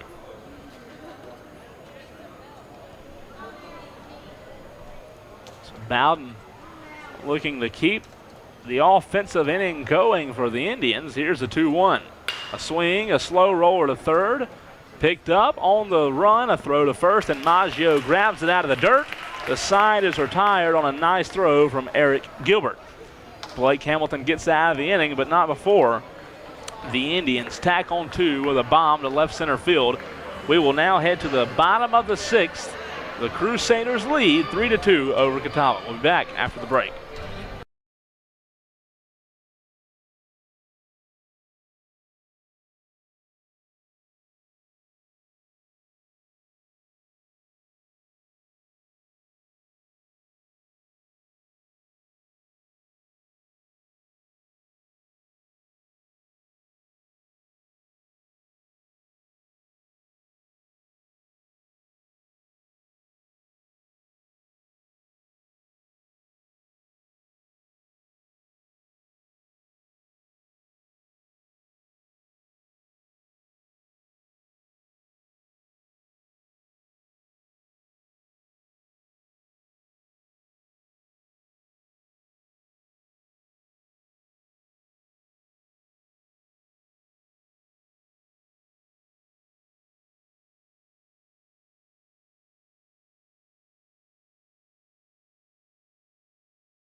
Back here at Fluor Field, another new pitcher for the Indians. This time, Ryan Connie, number 28, will be the new pitcher. He's a little bit taller than Borgen was. Looks like he's on his right-handed step through right there. He's throwing the ball almost in from shortstop. Yeah. Look how far he reaches out. He's a 6'2", 185 junior Tom out of High Point, North Carolina, a transfer from UNC or North Carolina Central. Right-handed pitcher, so that North Greenville, they were getting used to Borgen, and now all of a sudden they're going to have to get used to Connie. Well, Borgen came in, and he took us off guard a little bit because his fastest pitch was about 82 to 83, and the other guy had been throwing 90s. Yeah. His off-speed stuff was 82 to 83, and Borgen was able to drop down to 70 miles an hour and make us get way out in front of it. Now let's see what Connie has as he comes in to pitch. 76 pitches for Blake Hamilton thus far as well. Bennett Hill up to bat now. He's a second baseman for the Crusaders. Left-handed batter waits the first pitch. It does not find the zone, ball 1. That was 83 miles an hour. It was way outside. Ryan Connie on the mound for the Indians. Here's the 1-0. That one does find the zone there. That's up close to 86, 87 miles an hour. He's throwing some heat. Got a little bit more than Borgen did. Yeah. 1 ball, 1 strike. Bottom of the 6th inning here at Fluor Field on beautiful Wednesday night. Here is the 1-1 pitch. A slow one that time. It finds a zone. Strike 2. 71 miles an hour. 15 miles That's an hour a lot. drop. You drop 15 miles an hour off the speed on the next pitch and throw your timing off. Absolutely. 1 ball, 2 strikes. Here's the next one. It's going to be hit foul down the first base line. If he could have straightened it out, it might have been a double. Well, think about it. That's an 87 mile an hour pitch, and we were way out in front of it. Mm-hmm. But you don't have to be an overpowering pitcher to be effective.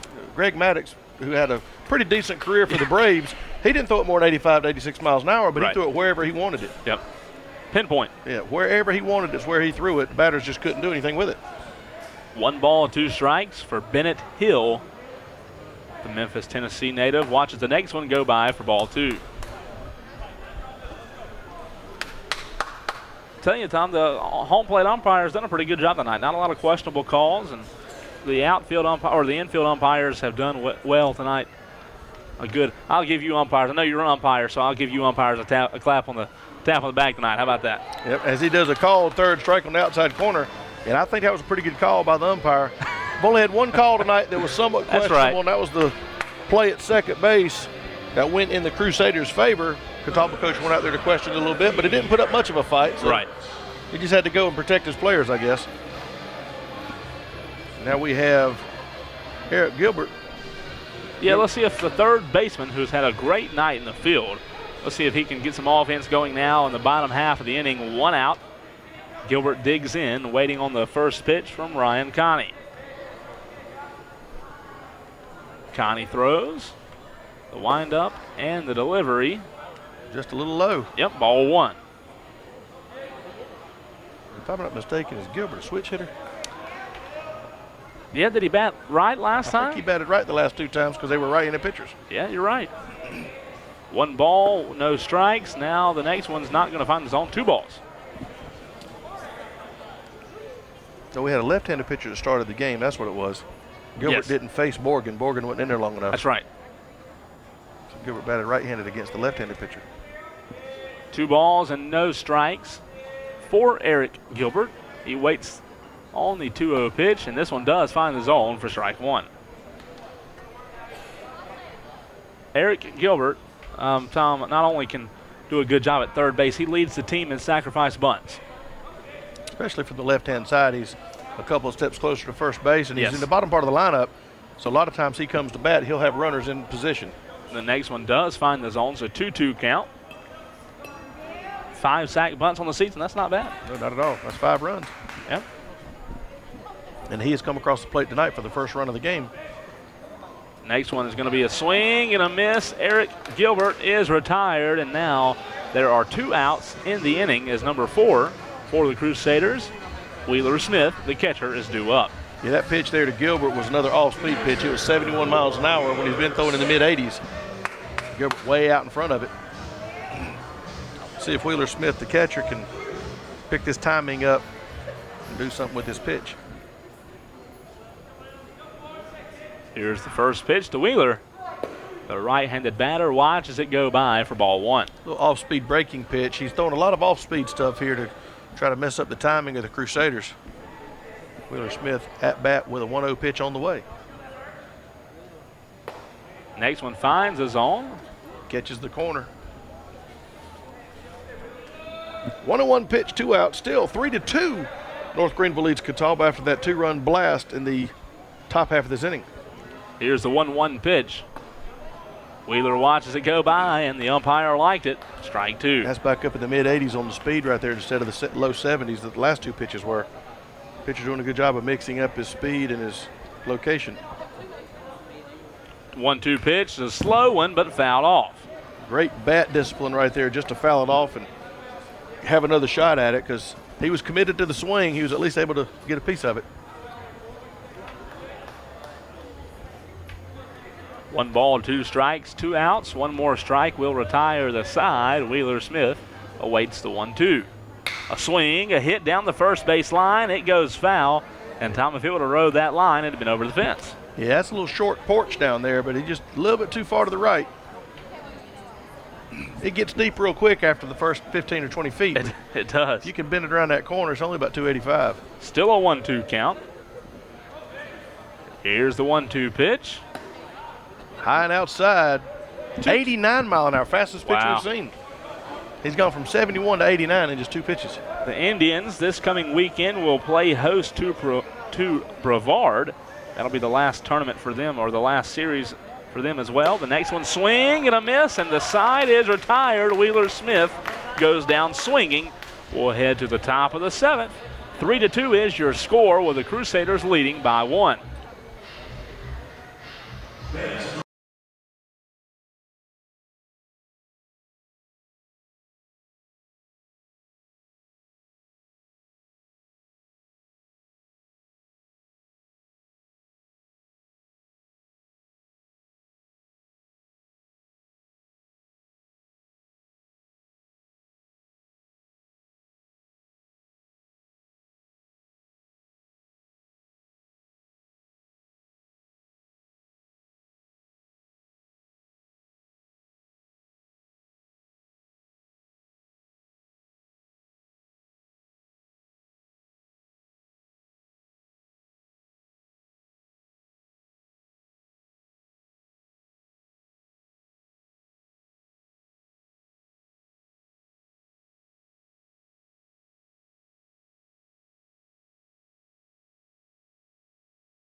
Haynes will be the batter for the Indians, leading off the inning here in the top of the 7th. Blake Hamilton still on the mound for the Crusaders. The wind-up, the pitch. First pitch is a ball. That was Blake's 77th pitch of the night. Not bad at all. Here in the top of the 7th. Hamilton throws the 1-0. Swing and a big miss from Haynes. So Blake Hamilton now with a 1-1 count. I want to thank Alan Ellis, our in-studio producer, one more time. Doing a good job tonight. We couldn't do the broadcast if it wasn't for him, so we appreciate him. And here's the 1-1, high and outside, ball 2.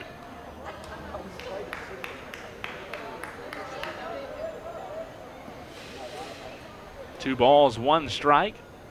Hamilton trying to get the first out of the inning. The next pitch is low. 3 balls, 1 strike.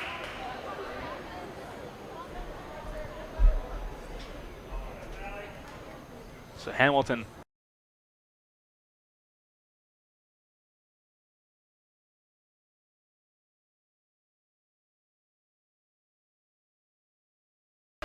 Haynes will take his base on a walk, and Blake Hamilton now faces number 5 for the Indians. That will be Bryce Fowler. Tom, Hamilton started off the inning, didn't allow a hit, but he does walk a runner. I believe that's one of the only walks he's had tonight. Yep. But again, he's getting up at the pitch count now. Late, last third of the ball game, batters have seen him already a couple times. Next pitch, or the first pitch to Fowler, is low. Fowler laid. He squared the bunt and he pulled it back. Yep. So a 1-0 count. Fowler is the DH. Malachi Haynes stands on first. Pretty good lead over there for Malachi. That's right. Hamilton taking his time now, looking to Wheeler Smith for the sign. Looks over to first and throws the pitch to Bryce Fowler. Swing and a miss. Strike 1. Still throwing up in the mid to upper 80s in the top of the 7th. Pretty good stamina on that arm. Absolutely. What's his, do you have his pitch count up there? Yeah, going into the inning it was 76, so I'd say it's around the 80 mark now. 1 ball, 1 strike. Hamilton throws back to first. Got Malachi in there underneath the tag, but it made him dive for it. 83, Tom. Yeah, I think you probably get him up out of this inning and then bring somebody else just to throw the batters off balance, because once Catawba started making pitching changes, it kind of cooled our bats off. Right, it did. Just because of timing. 1-1 pitch, squared the bunt, pulled it back, but it was a strike. A nice pitch there from Blake Hamilton. And it is a 1-2 count coming up. So a force at first and second. If they can somehow ground out to Frazier, we might have a double play here. Yeah, We've already seen one. In first inning, got out of the first inning after the error, made up for it with a double play to end it. 1 ball, 2 strikes. Here's the pitch. A swing, a slow roller foul. That wouldn't have been a double play ball, but we could have got one out of it. Yeah, hard to make a double play all the way from deep third. Well, when it's chopping slow like that, you just have to get the guy at first, because the guy at second's already there. Just worry about getting one. Still 3-2, Crusaders lead the Indians, top half of the 7th. Bryce Fowler awaits the 1-2 from Hamilton, and it is way inside. Of a nice move from Fowler, it would have hit him. Yeah. Back in the old day, you tell them take one for the team, but I believe that would have left a mark. That would have left a mark for sure, Tom. That would have left a mark. You don't want that. 2 balls and 2 strikes, no outs here in the top of the 7th. The go-ahead run is Bryce Fowler.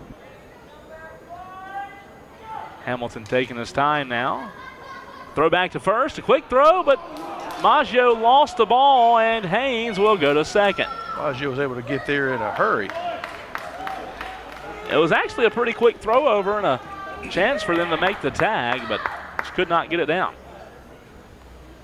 So that eliminates the chance of a double play. And we've got a runner coming back. Is he going back to first? Wait a minute. Haynes has now went back to first. Not sure exactly what the call was. They send him back. I think they're saying he might have interfered with the okay first baseman trying to go after the ball. So still a chance for a double play. He's Runner gone. goes, a hit, and that eliminates the double play, but the throw to first is not in time, an error, and that sends Haynes to third. And now they'll have a play at second. He's in second safely. Now Haynes is going home after another error, Tom. 2 errors in 1 play, and Haynes ties this thing up. And that was a throwing error going back to get the runner at second base, not looking at third base, seeing that runner was just waiting for you to make the throw. Malachi did a great base running job there to get around second, go to third, and then watch for that throw. And once they committed to try to throw the guy out at second base, he was gone. Well, that brings Landon Powell to the mound, and he's going to take the ball from Blake Hamilton, and we're going to have a new pitcher. Yeah, I figured we were getting close to the pitch count. Well, I'm telling you, Hamilton didn't do a bad job, but what if you look at that play, Tom, the chance for a double play was eliminated when Haynes took off because he was already the second in time. The shortstop for the Crusaders, Frazier, could not have made the double play. If Haynes doesn't steal, Frazier may have made that throw to second, and that could have ended or really put a halt to the inning. That little chopper there, you're right, he had to commit to first base, but it was a tough play. He had to rush the throw, and he just tailed on him a little bit because he threw it kind of three-quarter, the ball tailed on him, drug the first baseman off the bag. But the real problem is when over first base we tried to make the play at second base instead of just stopping the runner at third. Yep. And that's just basic baseball, and that's what Landon Powell's telling his team out there is, guys, we can't throw the ball around the infield and give up runs. Well, now we're tied at 3. Maggio saw the ball coming to him, Tom, and saw the runner leaving, and he thought he had a chance to make it to second, and he just bad decision there. Right, and those decisions right there, I think, is what Coach Powell was talking to his team about, is we got to make better decisions. Yeah. Because fundamentally these guys are sound, but we still got to make better decisions. Right. When you're protecting a 1-run lead. Now, lead is over with, and unfortunately, as good as Blake Hamilton has played, he's not going to get the decision tonight because they're tied now. Kyle Cadlub is the new pitcher, number 30, the left-handed pitcher, stands at 5'10", 180 pounds, the senior, a lefty from Jacksonville, Florida, a transfer from Danville Community College, has taken the bump. So he will be the new pitcher. That's number 30, Kyle Cadlub. Noticeably smaller than Blake Hamilton. You say he's 5'10"? Yep, 5'10". 180 pounds. How big is Blake Hamilton? He's got to be 6'4", Blake 6'5"? Hamilton is 6'3", 200 pounds. Yeah. Close. Definitely taller. So Cadlub's going to warm up, and the infield kind of throwing back and forth, just settling down. After a rough start to the top of the 7th, they've allowed 1 run. Let's see, did they get a hit off of that? No, that was not a hit. That was. So no hits? We've got 4 errors now. Yeah, I was going to say the errors are racking up. We only had 1. Now we've got 3 in the past 2 innings. Gonna give you some quick scoring updates in the college baseball world. Tennessee leads UNC Asheville 5-1 right now. That one's in progress. Clemson leads Georgia 7-2. That one's in progress as well. Arkansas and Memphis are tied up at 0, and Mississippi and Arkansas Pine Bluff are in the top of the 9th. Mississippi leads 8-4. So the Clemson Tigers trying to get a win after falling to Florida State this past weekend. South Carolina off tonight. They're actually on the way, probably already in Gainesville. They play at Florida this weekend. So they will play in Florida, in Gainesville at Florida.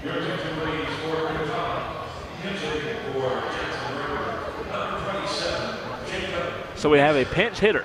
Number 27 will be hitting for Raper, and that is Jacob Nestor. So a new pitcher, Tom, and a new hitter. Nestor coming up to bat. First attempt tonight. First time this pitcher's going to throw. Lefty versus righty. Runner in scoring position. No outs in the top of the 7th. It is 3-3, but the Indians have the momentum. Bunt attempt. Cadlub's going to go after it. He grabs it. Tough throw. In time? No, it's not in time. It brings the first baseman off, or second baseman off the first base bag. Maggio came home to cover, and now the corners are covered. A beautiful bunt from Jacob Hester. And they're giving Hester credit for a hit there, and I fully agree with that. Yes. Even if the ball is thrown straight at the bag, he's there. That was a great bunt down the left side, third base line, and he was moving it down that first baseline. Hadlib did a great job just to get to the ball and make the turn on it, but wasn't anything you could do. Cameron Morrison, number 38, the catcher, now at the plate. Runners on the corners. Crusaders just trying to get an out just to get a little bit of momentum. Robbins, North Carolina native, trying to get on base and keep the offensive inning going for the Indians. Morrison's a right-handed batter, but Cadlip throws over to first.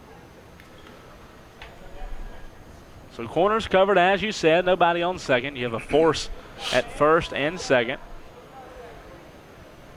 No force at third or home. Morrison still awaits the first pitch from Kyle Cadlip. Here's the pitch. Fouled off, strike one. Great pitch right there. Mid-80s coming from Cadlip. Left-handed throwing mid-80s. I mean, that's a good combination. Not a lot of left-handed pitchers out there. 0-1 count. Cadlip taking his time on the mound, looks over to first. To Nestor and throws. Not in time. Got to be a little bit mindful of that runner at third base. You do. Bad throw at first, plates it, and they take the lead.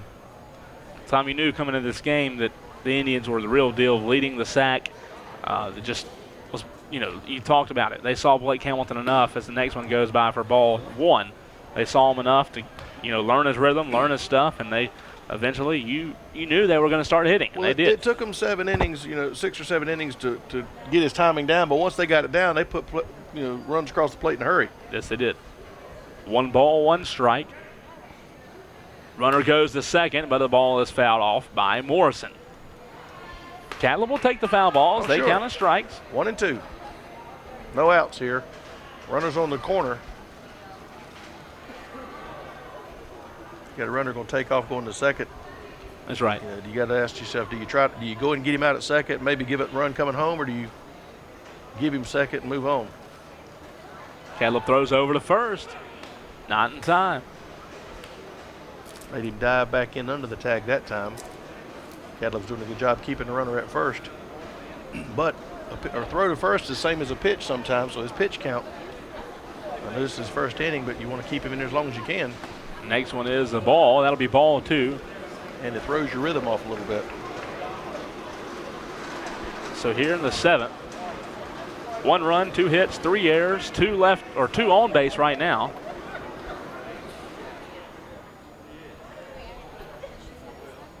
One-two pitch from Cadlip is going to be hit for a base hit if it stays fair. It does. A fair ball. 1 run scores. The Crusaders throw it in. The runners are safe at second and third, and the Catawba Indians lead. Tell you what, that ball landed on the line out there. Umpire was in position to make the call. That was a good call, too. It was a good call. And the runners were aggressive. They were turning the corner. We got runners on first and second and third now, as they were head runners on the corners, and they take the lead, like you said, 4-3.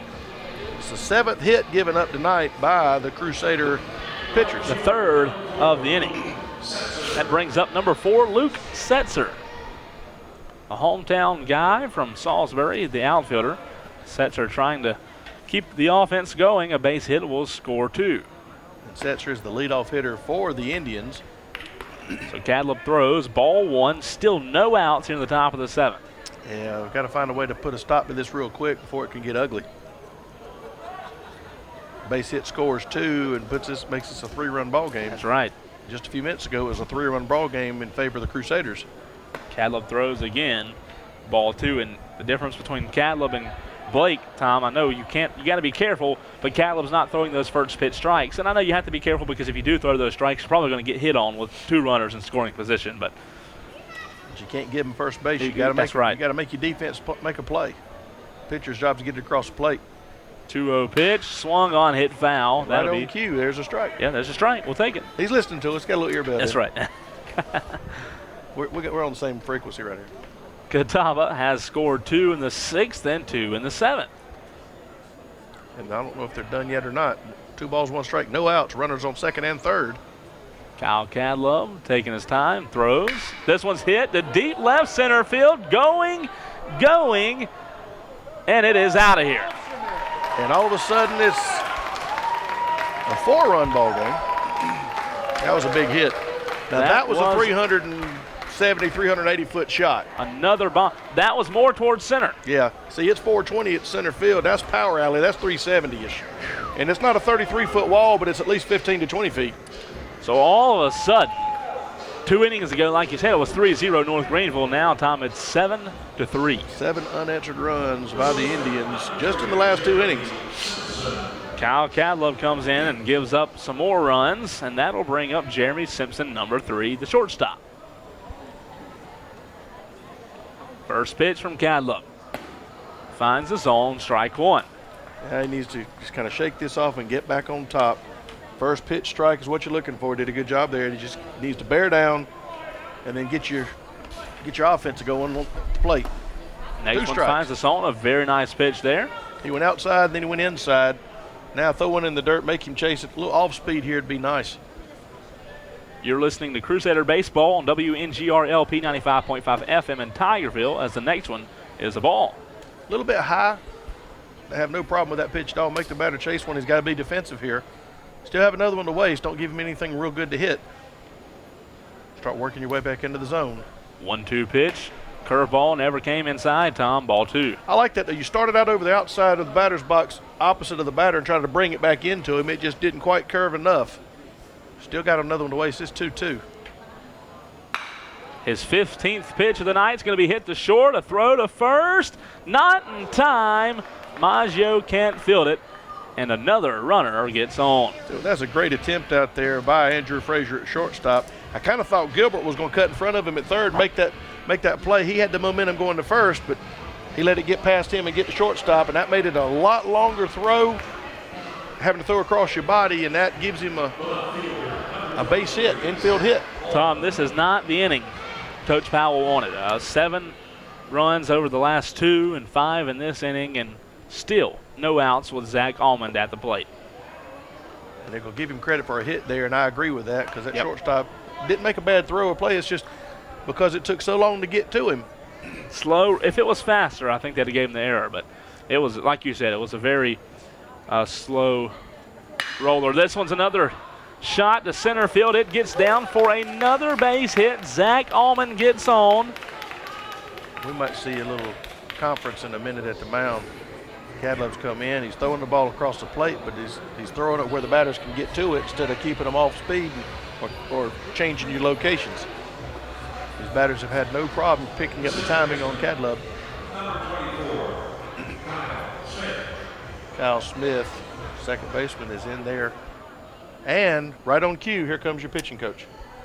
Well, Cadlove came in and he kind of got thrown into the fire, but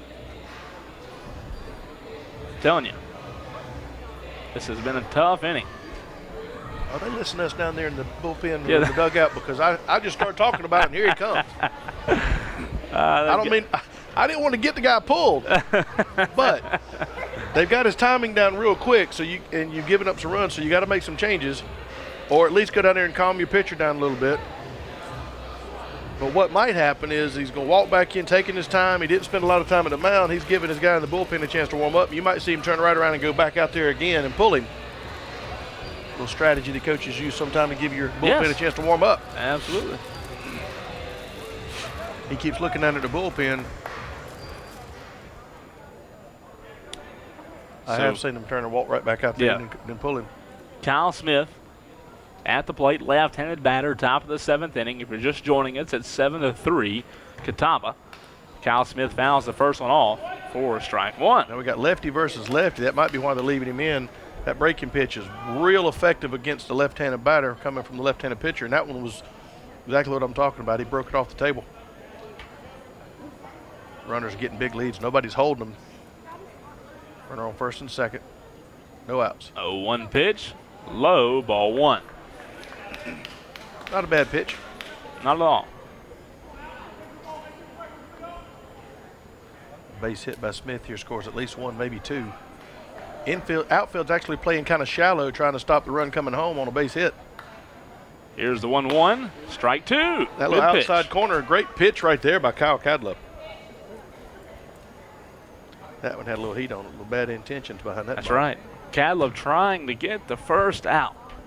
Top of the 7th, 2 runners on. That's Simpson on second and Zach Almond on first. Here's the delivery, a swing, and the Crusaders finally get an out. That was a nasty pitch. That was pretty. He went from 86 down to 73 and broke it off the table. That batter had swung 3 times before the ball got to him. Yeah, it was great nice. pitch by Cadlub for the first strikeout.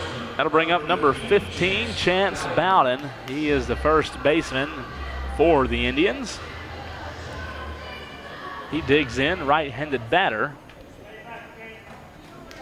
Bowden coming into this game is hitting .339. The runners go, a throw to third. The throw's in time, and he got him at third. Very nice. What a great throw down the line by Wheeler Smith. And I'm going to tell you what, Eric Gilbert did a great job of picking that out of there, making the tag. Both runners go up, and now we got a runner on second base, but there's 2 outs now. This might be just what the coach wanted to get us out of this inning, to stop the bleeding, if you will, and then get our offense on board, put some runs back on, and get back in this ball game. No balls, 1 strike. They need some more outs, Tom, or they need 1 more, but they don't need a base hit, and that's what they give up. That's going to be multiple bases there. Chance Bowden hits it down the right field line, and a run scores, and he stands up at second. Yeah, that got over the first baseman's head by about 10 feet, and it painted that line real nice, got down there in the right field corner. Stand-up double. Could have gone to third, I think, but the coach held him up with 2 outs. He plated the run. And see, Malachi was one of the, in fact, we've batted the whole order now. Yep, you're right. Around. Haynes led off. Malachi Haynes back to the plate, left-handed batter. First pitch to Haynes, fouled off, out of play. So 1 strike, 2 outs. The Charlotte native is trying to keep this inning going, and as you mentioned, he led off, and now here he is again. Still a runner on second. That's Chance Bowden. 0-1 pitch from Cadlub. Painted that inside corner. That was a great pitch. Great pitch. That was pretty. So now no balls and 2 strikes, and what has been a long inning. 1 more strike will end it. Cadlub throws way outside, ball 1. Tell you what, Wheeler Smith did a great job behind the plate that time. Kept it in front of him. If not, it goes to the backstop, and they got a runner at third base instead. 1 ball, 2 strikes, 2 outs. 6 runs have plated this inning alone. So Cadlub with the 1-2 pitch here in the dirt. That'll be ball 2.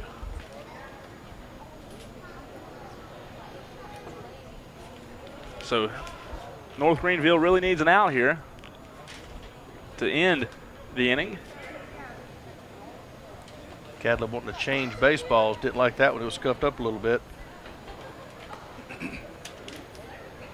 2 balls, 2 strikes, 2 outs. And Malachi Haynes, Tom, will step back in. 2-2-2 here. Malachi set to receive this Cadlub pitch. Here's the 2-2 pitch. And the umpire, Tom, he liked that one. What a pretty pitch. Caught looking. And what a long inning. The Crusaders allow 6 runs. And that will bring the score to 8-3. The Crusaders now have to respond. We'll head to the bottom of the 7th. It is 8-3, Catawba on top.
Swing and a miss from Clark Scalamero will start this inning. We're in the bottom of the 7th, and the score is 8-3. Catawba on top of the Crusaders. A 0-1 count for Clark Scalamero. Here's the 0-1 pitch to Clark. Does not find the zone. Ball 1. Cole, I'll tell you what, I was kind of glad to get out of the top half of the inning. It seemed like it was 20 or 30 minutes long. We gave up 6 runs, 7 hits, 3 errors, and 1 left on base. Not what you want, huh? Not what you want. We just need to do that on the bottom half of the inning. Here's the 1-1. Swung on and hit to short. Picked up. Scalamero runs. Nice throw from Simpson to first in time for out number 1. We're just hitting them where they are. And that you got to hit them where they ain't. Hit them where they ain't. It's a simple concept. Hit them where they ain't. Well, you know, funny story is the next batter, Ryan Brown, steps in. I'll tell you in just a minute. You Atlanta Braves fans will like this one. Ryan Brown waits the first pitch. Swing and a miss. Dansby Swanson, one of the rookies for the Atlanta Braves, was having a rough time hitting recently, Tom, and he had a walk-off the other night, a walk-off hit, and his dad told him before the game, he said, son, you've been doing this for 15 years. You're hitting him in the wrong spot. Next game, he hit a walk-off. There you go. So a little advice, help from dad as the next pitch is a ball. So a 1-1 count. And, you know, he said, son, there's 4 infielders and 3 outfielders, and you're hitting them to them every time. He said, if you don't do that, you'll increase your batting average. And sure enough, he hit a walk-off to win the game. Like it. So let's see if the Crusaders can start hitting them where they are not. 1-1 count for Ryan Brown, 1 out. Brown watches it go by for ball 2. Just a bit outside. That's right. Crusaders have some work to do. 5 runs is what they need to tie this thing. If you give up 6, you can score 6. You can. Next one way inside, ball 3. That one caught him on the Oh, thigh. it did. It caught him on the thigh. So he'll take his base. That's called taking one for the team and not leaving a mark. And that will put Ryan Brown on first. The meat of the order coming up. This is the first baseman, number 21, Nathaniel Maggio. So, Tom, you get some base runners. In order to get runs, you have to have base runners, most of the time at least. And if Either they can, that or a whole lot of single home runs. That's right. A lot of solo shots. Let's see if the Crusaders can put some runners on. Ryan Connie looks over to first, and Connie delivers to Nathaniel Maggio. This one's a swing, a high fly ball to right field. He's getting under. Second baseman's going to get back there now. Right fielder calls him off. And he it makes will the be, play. the catch will be made by number 4, Luke Setzer. Setzer calls off the second baseman at the last second. Shallow right field. That ball stayed up in the air for about 20 minutes, it felt like. It never wanted to come down. So 2 quick outs. What looked to be a good inning just ended with a shot to, or a pop out to right field. Already 2 outs now. That looks like we're going to have a change of a batter. Yeah, Coach Powell comes out to talk to the home plate umpire. And Andrew Plunkett is due up, the designated hitter, but we're going to have number 29, Andrew Meadows. Andrew Meadows. Meadows, the left-hander, coming in to face the right-handed pitcher.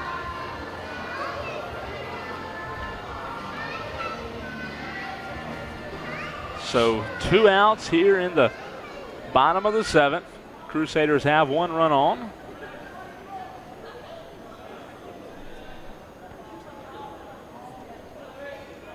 First pitch to Meadows in the zone, strike 1. Painting that outside corner, throwing it away from the left-hander. If he does make contact, it's going to be a slow roller down the left over to the third base side. Make him chase that. Meadows stays off of it. 0-1 count now. And here is the 0-1 pitch. A swing and a check swing. Yep, check swing, foul ball. That brings the count to 0-2. So if Connie can get one more strike here, we'll be heading to the top of the 8th. Connie's in good position here. Got 2 outs, 2 strikes, no balls. He's got 3 pitches he can waste. Shouldn't give Meadows anything that he wants. Here's the 0-2 pitch from number 28, Ryan Connie. Swing and another foul ball. And keeps the count at 0-2. That was a slow one there, 69 miles an hour. Yep. Kind of Meadows did a good job just fighting that one off, make him throw him another one. So number 29 still at the plate for the Crusaders. That is Andrew Meadows. Come back with some gas right here. Meadows out of Mooresville, North Carolina, a transfer from Catawba Valley Community College. Meadows. Runner's The runner's going. We're going to have a throw, and they don't get him. He's safe. Second baseman dropped the ball. Might have had the tag in place. Umpire was looking to see, and then he saw the ball roll out, and then he called him safe. Good throw by the catcher, but great jump out there by the runner. Yeah, that was Ryan Brown. Now Ryan stands at second. A 1-2 count for Andrew Meadows, the Mooresville native, and he'll try to put a ball in play to score 1 run. 1 hit will score Ryan Brown. That'll help in this 8-3 score. It'll cut the lead. Here is the 1-2. Outside, ball 2. Try to make him chase that outside curveball, breaking back in toward him, but it just stayed out there. 2 balls, 2 strikes, 2 outs. No runs in this inning, no hits, no errors, 1 on base.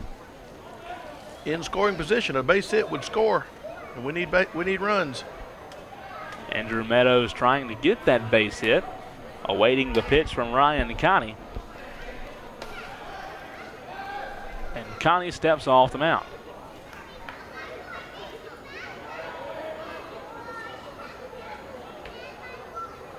Here's the 2-2.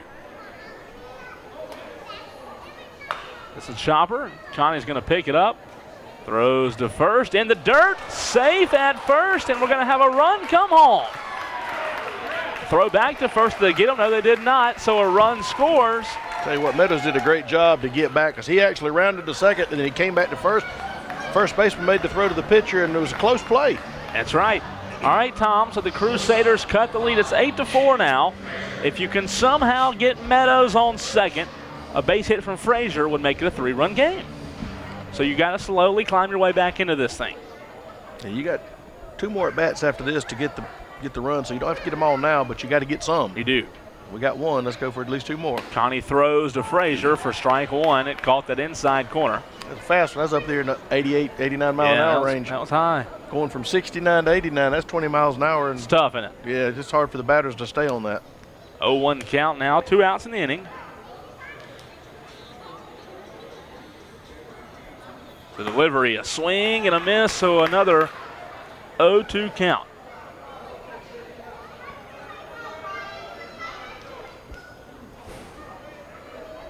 One strike will end it. Let's see if Andrew Frazier can come up clutch and get a base hit. Connie looks over to first. Now gets set, throws way outside, ball 1. That was almost an intentional ball. Yeah, that was a pitch out. Yep. That was a pitch out trying to get the runner going to second, but he said, I'm not going anywhere. 1-2 count now with 2 outs. Just a great night for baseball here at Fluor Field. The crowd that's here hasn't left yet. They're staying enjoying the beautiful weather, and this one's fouled off down the first base line. Fights that one off. Frazier doing a good job hanging in there. Still 1-2 with 2 outs. We do have 1 run plated here in the inning. Another runner on first. Greenville Drive are doing good as of late, Tom. They won 4-2 tonight in Lexington. They started the season off with a walk-off home run by catcher Rodani Baldwin. So the Drive doing good so far this season. Here's the 1-2. This one's hit foul. Out of play. Good at bat here for Frazier. He's still behind in the count, but he's not going down without a fight. No. Well, fouling him off, fighting him off. Somehow get Frazier on and send the left fielder Josh Black to the plate, you'd have a chance to tack on some more runs. Frazier awaits the pitch from Ryan Connie. Connie steps off the mound, gets reset. Connie looks over to first. To Meadows. Delivers the 1-2. Low. Meadows is going to go. We're going to have a play at second. Meadows gets there safely. Stolen base. Great job by the catcher, Cameron Morrison, just to keep it in front of him and make a good throw, but shortstop got there a little bit late. Well, I told you, Tom, if we can somehow get Meadows over, All we need is a base hit from Frazier, and we're slowly getting ourselves back into this thing. A little bit of a gap over the shortstop's head. If we can put one over there, we could be running for a while. Well, there's a big gap up the middle as well. If you can somehow just put it on the green, you'll be putting one more run on the board, and every run helps. You were down 8-3. Now it's 8-4. 11 hits from Catawba, only 4 so far tonight for North Greenville. That's the difference. 7 of those hits came in the last inning. Exactly. Next pitch on the way, fouled off, so the count remains 2-2. And you mentioned it, Frazier. Great quality at bat. Regardless of the outcome, this is a quality at bat for this young man. He's making the pitcher work, getting his pitch count up, and he's fighting it off. And it's going to take a phenomenal pitch to get this young man out. Almost at 40 pitches is Connie. This is his second inning. Yeah, so he's throwing a lot. 2-2 pitch once again from Ryan Connie. Way inside, we're going to have Meadows to third, and he gets to third safely. What great base running, Tom. Great base running, heads-up base running, taking that secondary lead after the pitch is thrown. Catcher bobbles it, does a great job to block it in the dirt, but it still gets out to the side of him. He takes off without hesitation, and that's why he's at third. A pass ball will score him. Unfortunately, a sacrifice is not an option, but a pass ball is, or a base hit will definitely plate him. Payoff pitch to Andrew Frazier. Swing and a miss, and the side is retired. Caught him on an inside pitch, 3-2, 86 miles an hour, and he was just swung out in front of it. Crusaders get one. They leave one stranded. So a 1 run off of 1 hit, no errors, and 1 left on base. We'll head to the top of the 8th. North Greenville needs a better inning than they had last time. We'll find out if they can keep Catawba at 8. On the other side, you're listening to 95.5 The Vibe and viewing on the North Greenville Sports Network.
I'm going to be interested to see what kind of speed this young man's throwing. He looks like he's throwing it real hard here during warm-ups. He is. I mean, he's got a little more velocity on the ball than Cadlub did. And Cadlub was throwing in the mid-80s when he wanted to. Shannon Cropper, Tom, a right-handed pitcher, 6 foot, 180 pounds, a junior out of Salisbury, Maryland, a transfer from the University of South Carolina. A lot of University of South Carolina ties on this team. Him, Scalamero, just so happened, 3 coaches, Wingo, Landon Powell, and Coot Langus, all from South Carolina. They go down to their old stomping grounds and bring the talent. Yeah, that's right. I like it. Number 5 for the Indians, Bryce Fowler, is the leadoff hitter.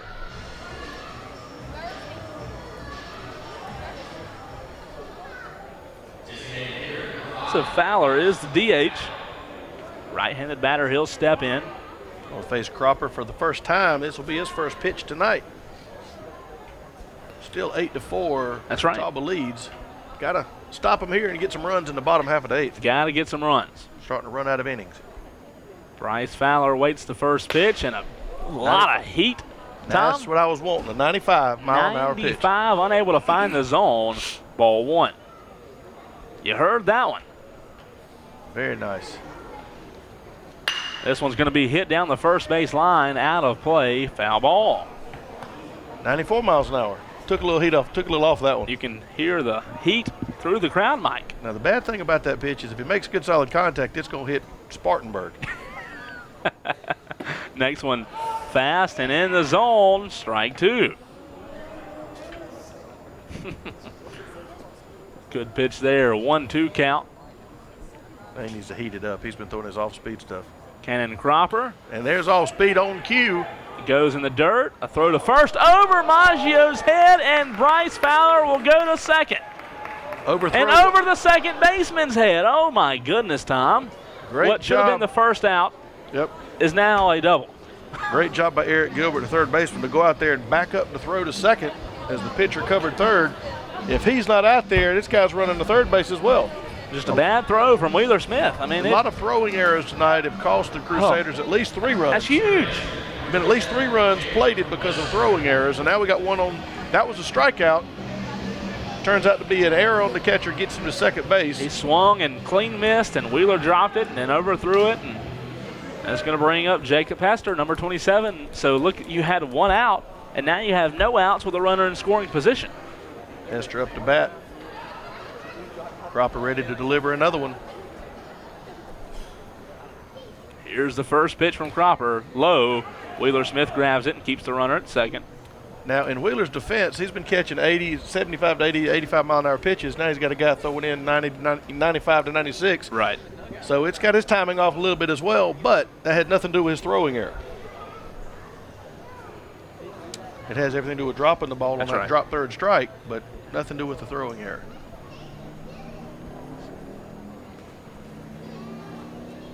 Here's the next pitch. Unable to find the zone there, ball number 2. 91 mile an hour pitch. So 2 balls, no strikes, no outs here in the top of the 8th.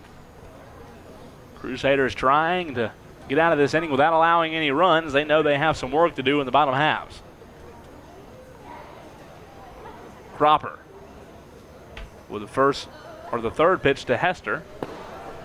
Unable to find the zone again, ball 3. Hester squares around the bunt the last 2 pitches, pulls it back, but that's kind of distracting Cropper a little bit, and he's throwing it low, trying not to give up the bunt. First baseman's in there on the infield grasp, trying to cut it off. Third baseman's got to stay home. So Hester looking to get on here with another ball. He'll have a free base. Cropper throws, bunt attempt, he pulls back, strike 1. Yeah, that was up in the wheelhouse there. It was. 3 balls, 1 strike.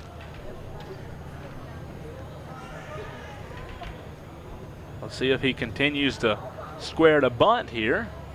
That's number 27, Jacob Nestor at the plate for Catawba. 3-1 pitch, bunt attempt, foul, so we have a full count. Now he's got to swing away. He's got to swing away because a foul ball here would be off a bunt. Off a bunt, foul ball would be a strike. Strike 3. Maybe we need him to square. So full count, no outs. The Crusaders trying to get that first out of the inning. Glad you could join us tonight. Whether you're listening on the radio, 95.5 to 5, or on the North Greenville Sports Network, we are glad to have you. Wednesday night edition of Crusader Baseball live from Fluor Field. Here's the payoff pitch. Runner had a big lead, but it's fouled off. Fouled off pretty quick, too. About 8 up the North Greenville dugout. Well, at first time, it looked like Bryce Fowler was going to take the base or try to steal, but he quickly stayed back. Might have been a good decision just because it was hit foul. So the Crusaders trail 8-4. Cannon Cropper trying to get first out. He throws. Ball 4, and the Crusaders have 2 on. So, Tom, what you got to realize is when you have a runner on second with no outs, you pitch to the batter differently than you would say there was 1 out with no runners on. So right. What that first error did is it messed up the whole inning because say you had 1 out with no on, Cropper would have pitched completely different. Yeah, because now he's having to pitch defensively instead of offensively. So now you've got 2 on with no outs. 2 on with no outs should be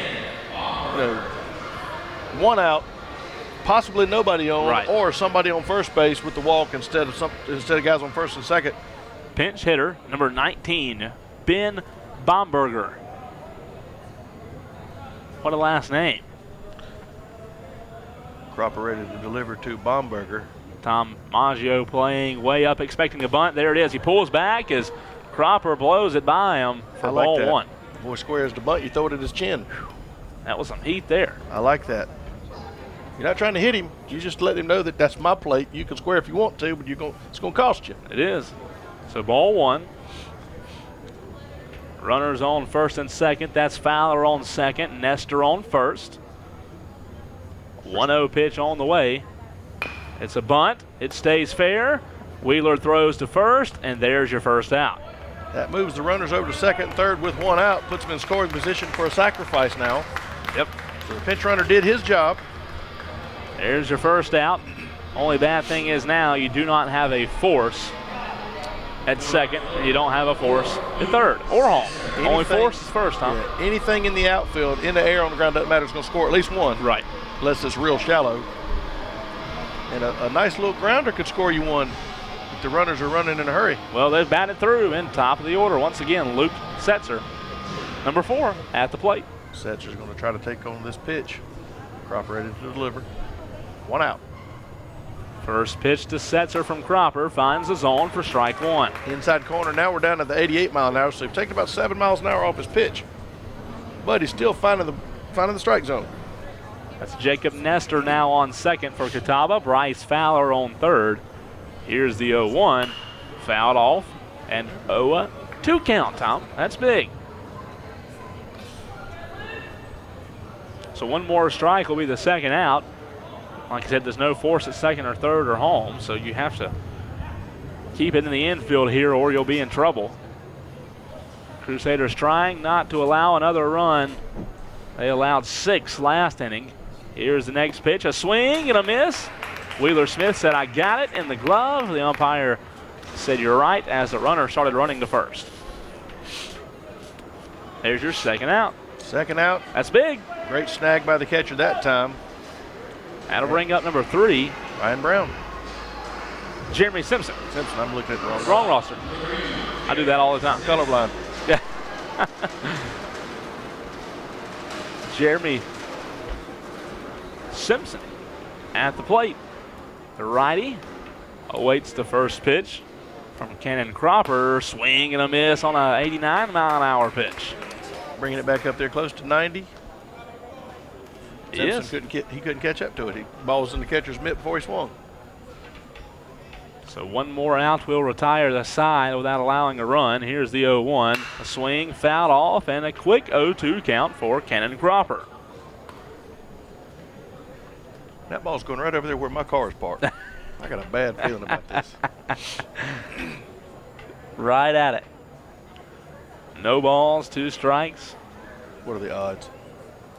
That'd be funny. That would not for you though. No, it wouldn't be funny for me. 0-2 pitch. Oh, that was a nice pitch. And the umpire says you are rung up. And they hung him up to dry, Tom. The Crusaders, they flirt with danger, but they do not allow any runs. So they are now going to the bottom of the 8th. They have some work to do. They're down by 4. Can they do it? We'll find out on the other side.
They got to go and take advantage of it right now. They got 2 chances to get these runs back. Bottom of the 8th, bottom of the 9th. And they got to prevent Catawba from getting any more runs. And they had guys scoring position last, top half of the 8th. They got to avoid that. Right. Errors are killing the Crusaders. Now we got 5 on the board right now. And I think all of them have led to runs. It hurts. It hurts. All right, so on the mound is number 31. That is Clay Young. He is your new pitcher for the Indians. Clay Young. We'll see if he can come in and do good for the Indians and hold Crusaders to no runs. Number 31, Clay Young. He is a pitcher, 6 foot, 175-pound junior, a right-handed batter, a left-handed pitcher out of Greensboro, North Carolina. I'm sorry, he's actually right-handed both. Right-handed both times. Josh Black up to bat for the Crusaders to lead off bottom half of the 8th. Josh Black waits on the first pitch. Strike 1. Beautiful pitch from Clay Young. Nice little 87-mile-an-hour fastball right down the outside corner of the plate. We're in the middle of the order, middle of the lineup, if you will. In the North Greenville lineup, Josh Black turns on the next one, puts it foul, and Clay Young, the new pitcher, way ahead. He went from 88 to 78 on that pitch. That's how you do it. Tell you what, if you look here at this field now, this is just a beautiful setting. It is. Great night for baseball. You can see the big buildings downtown Greenville. We're on the short end of the score right now, but you couldn't ask for a better night, better atmosphere for both these teams to showcase their talents for the fans. Here's the 0-2, and it's a little bit outside, ball 1. Yeah, you can see the skyline out in the outfield, all the way from right field all the way to left center, where the building is, the big building behind the big green monster, the big Bank of America building, and straightaway center lighting up tonight. Beautiful night. Next one's in the dirt, ball number 2. 2 balls, 2 strikes. Trying to get some offense going are the Crusaders. Josh Black, the outfielder, awaits the 2-2. He's the left fielder to be exact. Here's the 2-2 pitch. Swing and a miss, and what a throw from Clay Young. That was the off-speed breaking pitch. Went from 88 miles an hour down to 75 on that one, and way out in front of it. That's just a great job pitching right there by Clay Young. Brings up Bennett Hill, second baseman, doing a good job defensively tonight for the Crusaders. Bennett Hill trying to get some offense going. A left-handed batter steps in. Bennett gets ready for the delivery by Clay Young. Here is the first one. He watches it go by for ball 1. A little bit low and outside.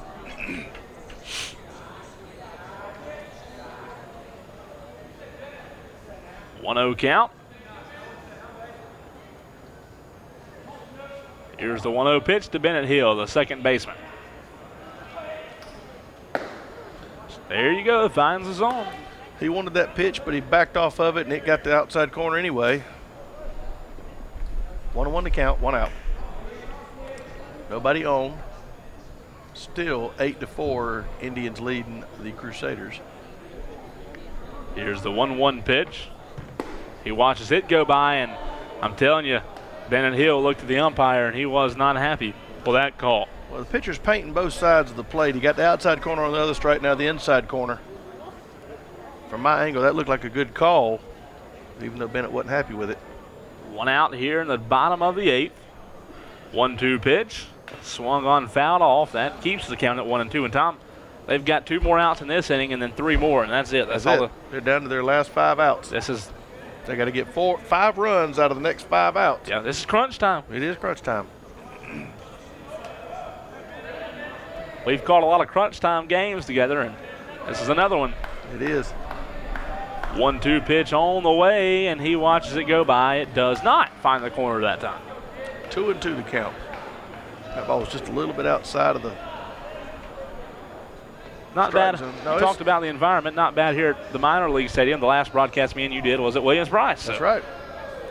Williams-Brice to Fluor Field. Not bad at all. I can handle this. Next one's fouled off again for Bennett Hill. So Bennett's getting Clay Young's pitch count up a little bit. Good quality at bat here. He's fighting it off. Now we just need to put something in play. That's right. Preferably parking lot. Straightaway center would be nice. That's a big hit. That's a big, That's 420 feet. 2 balls, 2 strikes. Here's the 2-2 pitch, a swing, a grounder to first, an easy play for Bowden. And Pitcher there's comes your over to second cover. Great job by the pitcher getting over there in time to cover that one. First baseman makes the snag. Tosses it to his pitcher to put the tag out. 2 outs now. And we have coming up to bat a replacement batter. This is number 9. Alex Williams taking Eric Gilbert's spot, I believe it is. Number 9, Alex Williams, 5'10", 175-pound junior, left-handed batter, right-handed thrower. He is out of Blue Ridge, South Carolina, so not far at all from Tigerville. Spartanburg Methodist College transfer. So Alex Williams trying to get a 2-out rally going. Now we have a different catcher in there. Number 23 in there. Number 23 is the catcher. Yeah, Zach Allman, he was playing second. Yep, Zach Allman is the new He catcher. was playing outfield earlier in the game. First pitch is a ball to the Blue Ridge native, Alex Williams. So taking Allman out of left field and put him behind the plate. 1 ball, no strikes. Crusaders trail by 4, 2 outs here in the bottom of the 8th. Next pitch does not find the zone. Tom, you've seen a lot of 2-out rallies in baseball, and now would be a big one. It's kind of like playing with fire because, you know, if you make one mistake, the inning is over. It is over. It'd be a good time to get one going. We need one in a hurry. 2-0 pitch to Alex Williams on the way. Unable to find the zone on that one. 3-0 count. 3 straight balls, just a little bit low all 3 times, trying to get him to chase a low and throwing a ground ball pitch is what he's doing. That's right. He don't want anything to get up in the air. But now he's got to throw something across the plate or he's going to have a free base and a base runner. 3-0. And there it is. Right on cue, finds the zone for strike 1. Three balls, 1 strike, 2 outs. A ground ball will most likely retire the side. Here's the 3-1, a swing, a foul tip. We have a full count. 2 straight strikes. 87 miles an hour on that one. He's turned it up a notch. Alex Williams trying to get something going here in the bottom of the 8th. Here's the payoff pitch to Williams. Fouled off, count remains 3-2. Good job fighting that one off.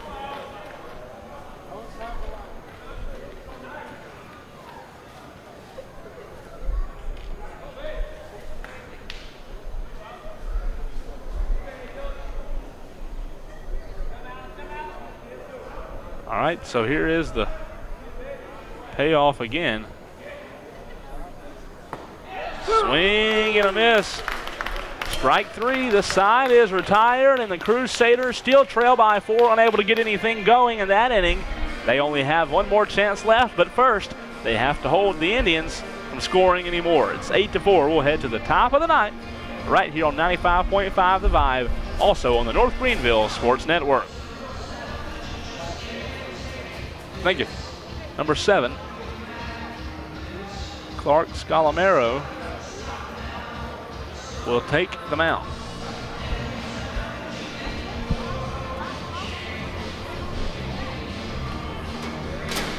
Okay.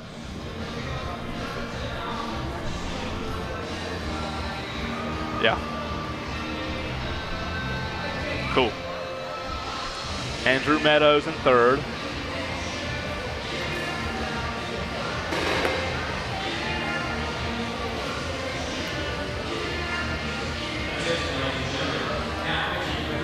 Say that one more time.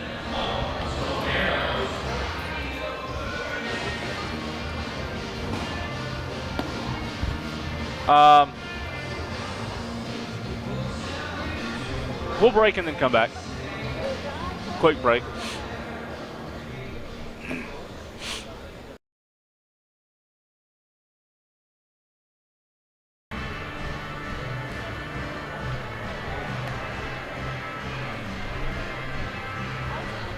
A new pitcher for the Crusaders here in the top of the 9th inning. It is number 7, Clark Scalamero, the transfer from the University of South Carolina, now on the mound for the Crusaders. They're going to have to come out here and hold Catawba, not allow any runs. Tom, they already trail by 4, and they know how important this inning is because if they want to make a miracle comeback in the bottom of the 9th, they can't allow any more runs. No, you're absolutely right. They got to make sure they keep the bases empty, shut them down, don't let them score anything, then they got to come back and put a bunch of runs on the board in a hurry. Due up, number 23. 23. That's Zach Almond, new catcher for the Indians. Moved from left field to catcher. Speaking of left field, playing left field now for the Crusaders is going to be Andrew Meadows out there. Andrew Meadows in left field. Wheeler Smith still behind the plate calling the shots, and Clark Scalamero on the mound. And Daniel Myers is new third baseman. Daniel Myers out of Spartanburg High School. So Zach Almond is your leadoff batter here in the 9th. Scalamero ready to deliver his first pitch. First one on the way, a little high, ball 1. Pushing 90 miles an hour. Not bad. Infield playing fairly deep, close to the outfield line. Expecting a ground ball. The next one swing and a miss. We have a 1-1 count. When you throw the ball up to 90 miles an hour, it's going to come off that bat in a hurry. Absolutely. It's one of the reasons why the major leagues and minors always use wooden bats. Yeah. Here's the 1-1 pitch. Swing and a hit down the first base line, and Almond may be able to go for 2 here. He's got a stand-up double. Standing at second, leading off with a stand-up double is Zach Almond. And again, ball coming in at 90 miles an hour, you make good contact. He was unable to get around on it, but he pushed it on the first base line. We're playing off the line there, and it's a double. Well, that's what North Greenville Tom has not been able to do all night. They have not been able to put they have not been able to consistently put hits in play. Just 4 hits on the night. And that 4 was hits. in the 3rd inning. That was before the 3rd inning. And you take away the errors from Catawba, North Greenville may only have 2 runs. I mean, they have not been able to hit the ball tonight. Nope. And Catawba's put 12 hits on the board, 8 runs. Of course, we've had 5 errors. That helped. And that those helped in the case too. 12 hits. They all came late. And 2 of them were deep. That's right. Bunt attempt. It's going to be bunted foul from Kyle Smith. So that'll send Zach Ullman back to second. No, or did they say that it was? No, he missed the ball. They he missed the called ball. it a passed ball. Okay. So Zach Ullman will be safe at third, Tom. Looks like there's a little bit of a cross-up between the catcher and the pitcher on the signal there, and they got to get their signal straight. Ball took off to outside. Wheeler Smith wasn't quite ready for that one. Ball gets back to the backstop. Runner goes to third base anyway.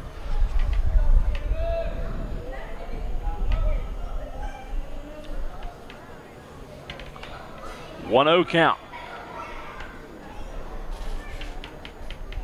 Here's the 1-0 hit to second, a flip to first, and Mangio will catch it, and that'll be the first out of the inning. Great job by Bennett Hill to make the play, check the runner at third base, and then just lob it over to first, prevent the run, and get the out.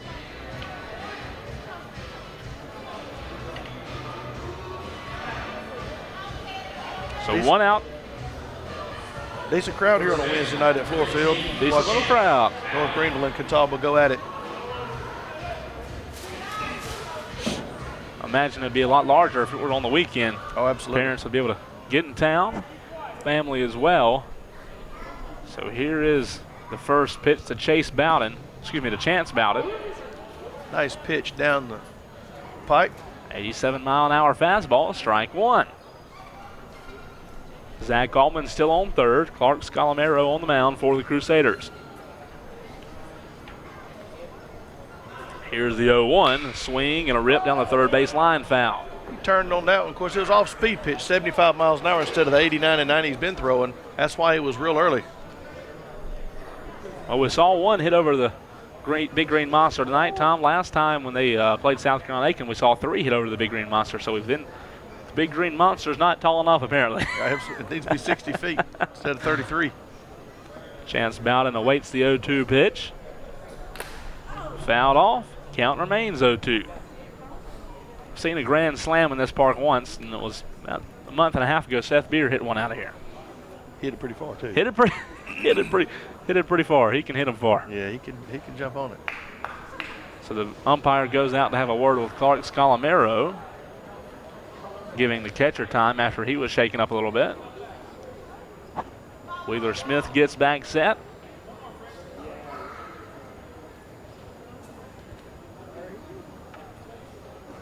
And so does the umpire. Chance Bowden digs back in, 0-2 count, one out. Almond on third for Catawba. Here's the 0-2 pitch. In the dirt, ball one. Almond stays at third.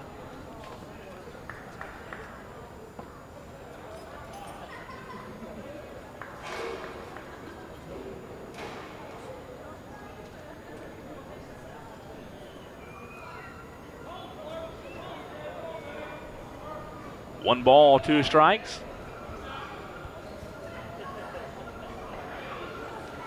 Next one does not find the zone. 2 balls and 2 strikes.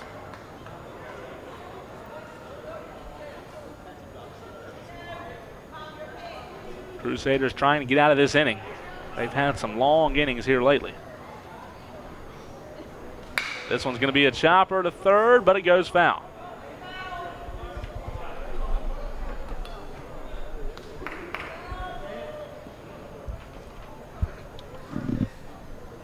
So now 2 balls and 2 strikes. Chance Bowden doing a good job of getting Scalamero's pitch count up.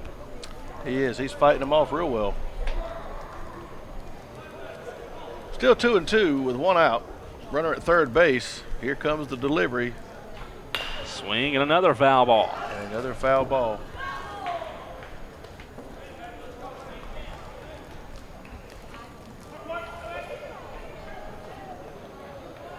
Two balls, 2 strikes, 1 out. We're in the top of the 9th inning. Bowden comes set for the Scalamero delivery. 2-2 to count.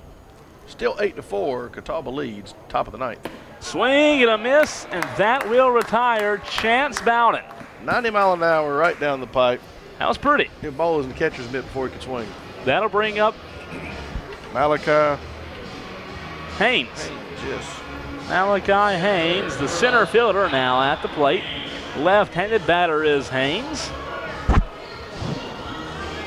First pitch tonight was at 7 p.m. on the dot.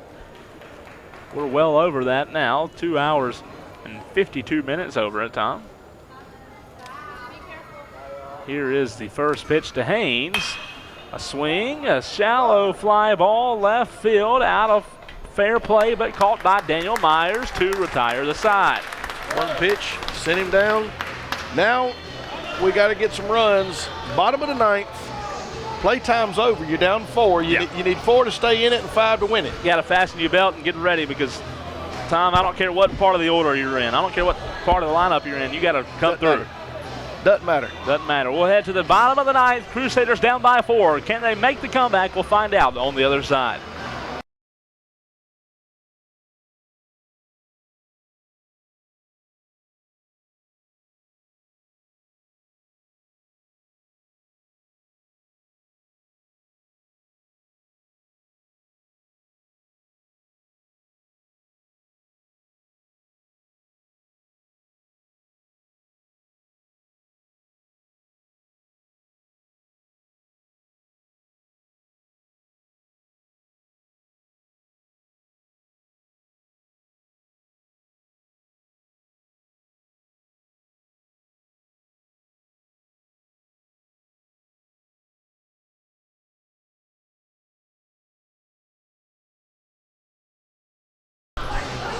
Back here at Fluor Field at the west end, Cole Bryson alongside Tom Dixon tonight, getting you set for the bottom of the ninth. One last inning, Tom. Games are made in the bottom of the ninth. Highlight films are made in the bottom of the ninth. Crusaders are down by 4. They've got to get some runners on and really have some effective hits. Yeah, well, Catawba showed you, in the top of the 7th, they put 6 across the plate. It can So be done. it can be done. Yep. All we need is 5. We don't need 6. We need 5. We put 5 across the plate, we can go to the house. That's right. We put 3 across the plate, we're not going to be happy. 8-4 is the score. 12 hits for Catawba, 4 for the Crusaders. Also in the error category, Catawba 3 errors, North Greenville 5. You look at that Crusader, look over there to the big green monster. 4 runs off of 4 hits and 5 errors. That's just not that good, especially the hits and errors. Yeah. Brandon's coming up to bat. I'll let you handle his last name. Number 16, Brandon Odochowski at the plate. Brandon. Yeah. Brandon's batting. Right-hander coming in, going to set the tone for the bottom of the ninth. That's right. Got his work cut out for him. So Odochowski will step in, right-handed batter. He is a substitute batter, if you will. And Odochowski, Batting for Wheeler Smith. he is. Smith, the 9th spot. Top of the lineup coming up. First pitch to Odochowski. It's down the first base line, and it's going to drift foul. We have a different pitcher in the game. There is a much Number 29. different. Left-hander, number 29. That's going to be Heath Mitchum. Heath Mitchum. That one was a good hit from Odochowski. Tom just could not straighten it out. Heath Mitchum, number 29, Left-hander. sophomore, 220 pounds, 6'3". He looked like he had a little girth on him. Next one, breaking ball does not find the zone. 72-mile-an-hour breaking pitch on the outside corner. You're listening to Crusader Baseball on WNGR LP 95.5 FM in Tigerville. Here's the 1-1. Outside, ball 2. Number 29, Heath Mitchum. He's the sophomore lefty from Salisbury, North Carolina. Carson High School. Here's the 2-1. High, ball 3, and Brandon Odochowski. Can he somehow get on and start this 9th inning, which is very critical because the Crusaders are down by 4. 3-1 pitch. Mitchum doesn't find the zone. Odochowski takes his base. And that's what you wanted to see to start the game. They got the rally cap zone down there in the dugout. They sure do, don't they? They've got them on. They need them. And, Tom, that's what you need because the top of the lineup's here. Clark Scalamero, the new pitcher. I mean, it's lining up perfectly. Can they pull it off? We'll see. They're going to have a meeting at the mound. Pinch runner coming in. That's number 39, Jackson Muldowney. Clark Scalamero at the plate. Landon Powell comes out and says a word to the third base coach, and the third base coach is going to come talk to Clark. And Tom, you don't have to score all of them in one hit. You just got to get on, keep consistently getting some timely hits is the key word. You need some timely hits, and if Clark Scalamero can somehow get on, and next thing you know, you have Brown and Maggio up, and one or two hits, and it's a tie game. Rally caps on for the Crusaders. Bottom of the ninth. Clark Scalamero at the plate. Crusaders trail by 4. First pitch to Clark. Little high, ball 1. That looked pretty good from up here. It did. I'll take the umpire's word for it, though. 86-mile-an-hour fastball, just a touch high. Clark waits the 1-0. It finds a zone, 1-1 count. That was definitely a little bit lower, and the umpire gives it to him. And that was a perfect pitch, Tom. It was so much inside that Clark couldn't really turn on it. Couldn't turn on it. Runner at first getting a decent lead. Here's the pitch. It's fouled out of play. Foul off. So a 1-2 count. Got to be careful here as number 29, Heath Mitchum, is ahead. Could be a double play pitch right here. A little grounder to the second or shortstop, turn 2, and put us behind the 8 ball. Here's the 1-2. Low, ball 2. Trying to throw that ground ball pitch, and keep that's it low. The low 2-seam fastball, Tom. That's what it is. 2-2 the count, no outs. Runner at first, still trailing by 4. Bottom of the ninth. Odochowski with a small lead. Here's the pitch. It's hit fouled, so Scalamero doing a good job of getting Mitchum a little high in the pitch count here early, getting used to what Mitchum's going to throw you.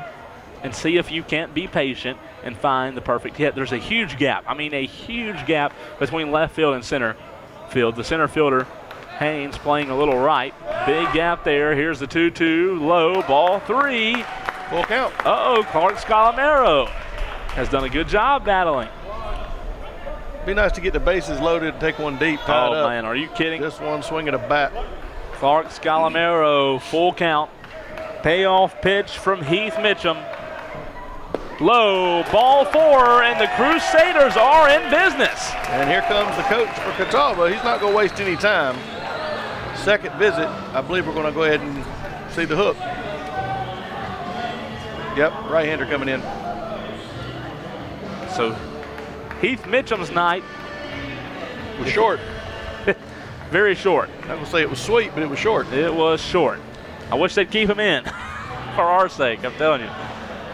Here comes a right-hander, it looks like, jogging in from right center field in the bullpen. All the way out from right center field. As we mentioned earlier, the dimensions, the lengths all the way out to the outfield walls are the exact same as Fenway. So he makes the jog in. From over 100 yards away. That's right. Trying to get a number on the young man, the new pitcher. He's talking to Coach Jim Gant. Is that 34? I believe it is, Tom. 34 is Nick Cobble. Nick Cobble, 6 foot, 205 pound sophomore right-hander out of Concord, North Carolina. Transfer from Mount Pleasant, then to Florence Darlington, now at Catawba.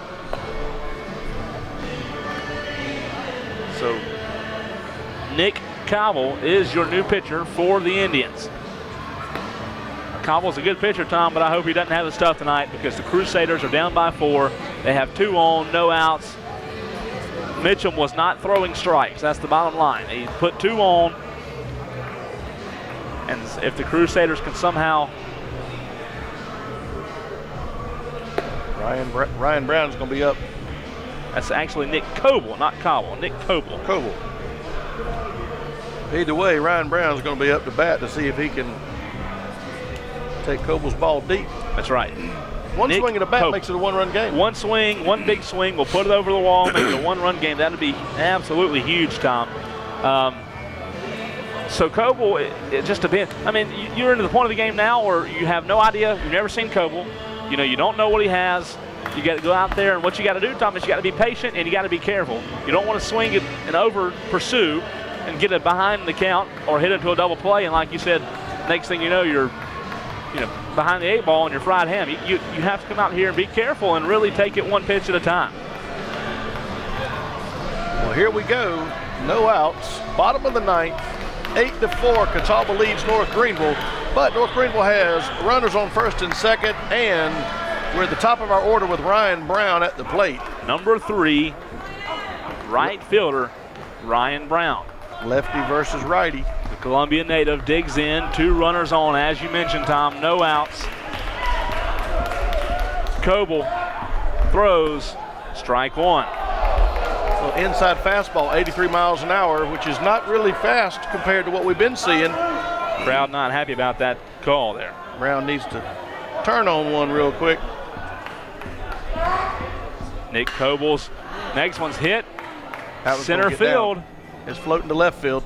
And left fielder comes up with, he drops it! He drops it. We're going to have a play at third, and that will get the runner out at third. He did drop it, Tom, but that'll put 2 runners back on. That just leaves us back where we were, first and second with 1 out. Would have been the same if we'd have caught it. Yep. Just changed base Too runners. bad he couldn't have got there. Well, you had to get back close. Yep. So Nick Coble dodges a bullet. There is 1 out now in the inning, and that'll bring up the first baseman, Nathaniel Maggio. Now let's make that error back there. Make them pay for it. That's right. Big swing here. First pitch from Coble to Maggio, a swing, and it's going to float toward the third baseline, and a diving no, unable to make the catch over there near the hill. A nice effort from the third baseman. Good hustle. Didn't come up with it. So Maggio now with an 0-1 count. 1 out. And Tom, you're right. You're down by such a large margin. When you get to the 2-out point, you're kind of barbecued. You just got to somehow get your runs now. See if you can get them now. Maggio awaits the 0-1 high, ball one. 1-1 to count here with one out. Runners on first and second. A big swing right here could make this interesting. A big swing would be nice. A slow roller could end the game. Next one does find the zone. And you see he's throwing his off-speed stuff, keeping it low in the strike zone because he's trying to throw a ground ball pitch. The last thing he's going to throw is a high outsider, a little up and outside in the zone. Maggio would put it over the wall. 1-2 pitch to Nathaniel Maggio is going to be outside, and it is. You saw the catcher scoot outside. That's ball two. He throws a nice little insider we can turn on and hit it over that little short right field porch for this left-handed batter. So he's trying to work the outside of the plate. That one was just off the corner. Catcher hit him right in the mid. He just set up a little too far outside. 2-2 to count. Here's the 2-2 pitch to Maggio. Did he go? No, he did not. He lives to see another day. The umpire had a check with his counterpart over there, Tom, and 3-2 count. It's a 3-2 count. Ooh, that was close. That was close, wasn't it? Ooh, glad we don't have instant replay. Well, I agree with the call. I don't think he went all the way around, but it could have gone the other way and couldn't have been much of an argument. But I agree with the call on that one. Here's the payoff pitch to Nathaniel Maggio from Nick Coble. It's hit to center field, and this should be shallow center field. This should be the second out. And they're calling it infield fly rule on that one. I thought it was going to go farther, but it just barely made it out of the infield. And Tom, Catawba 1 out away from getting this ball game and taking it home. Now coming up to bat, number 29, I believe this is Andrew Meadows. Andrew Meadows. He was inserted in the last inning as a left fielder.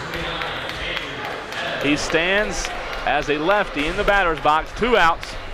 Catawba fans getting excited because they know that they're 1 out away from getting the win tonight.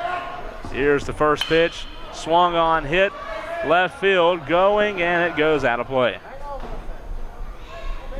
I like his attitude at the plate. First pitch he likes, he jumps on it. Yep. He didn't come here to nit, he came here to hit the ball. Time to get anything close and go after it. Quick 0-1 count for Andrew Meadows.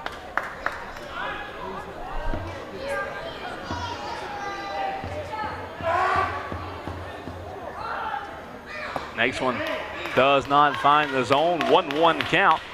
Again, trying to throw the little ground ball pitch low and outside, get it off into the bat, let him make a tag at third or something, but 1-1 to count, 2 outs. Down to our last bullet, if you will. Still trailing by 4. This one's going to be hit to right field. And this could be all of it. Right fielder's underneath it. Setzer makes the catch, and the game is over. The Catawba Indians get the win, 8-4 over the homestanding Crusaders on a Wednesday night edition of Crusader Baseball. Again, the final score, 8-4, Catawba on top. I want to thank everybody for joining us tonight. We're going to take a quick break, come back, give you some final stats, and wrap this thing up right here on 95.5 The Vibe, also on the North Greenville Sports Network. All right, let me pull up some stats, and we'll be good to go.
Welcome back to Fluor Field, where the Crusaders of North Greenville fall to the Catawba Indians 8-4 on a Wednesday night edition of Crusader Baseball right here on 95.5 The Vibe, also on the North Greenville Sports Network. Tom, the Crusaders got off to a good start, plated 3 early runs.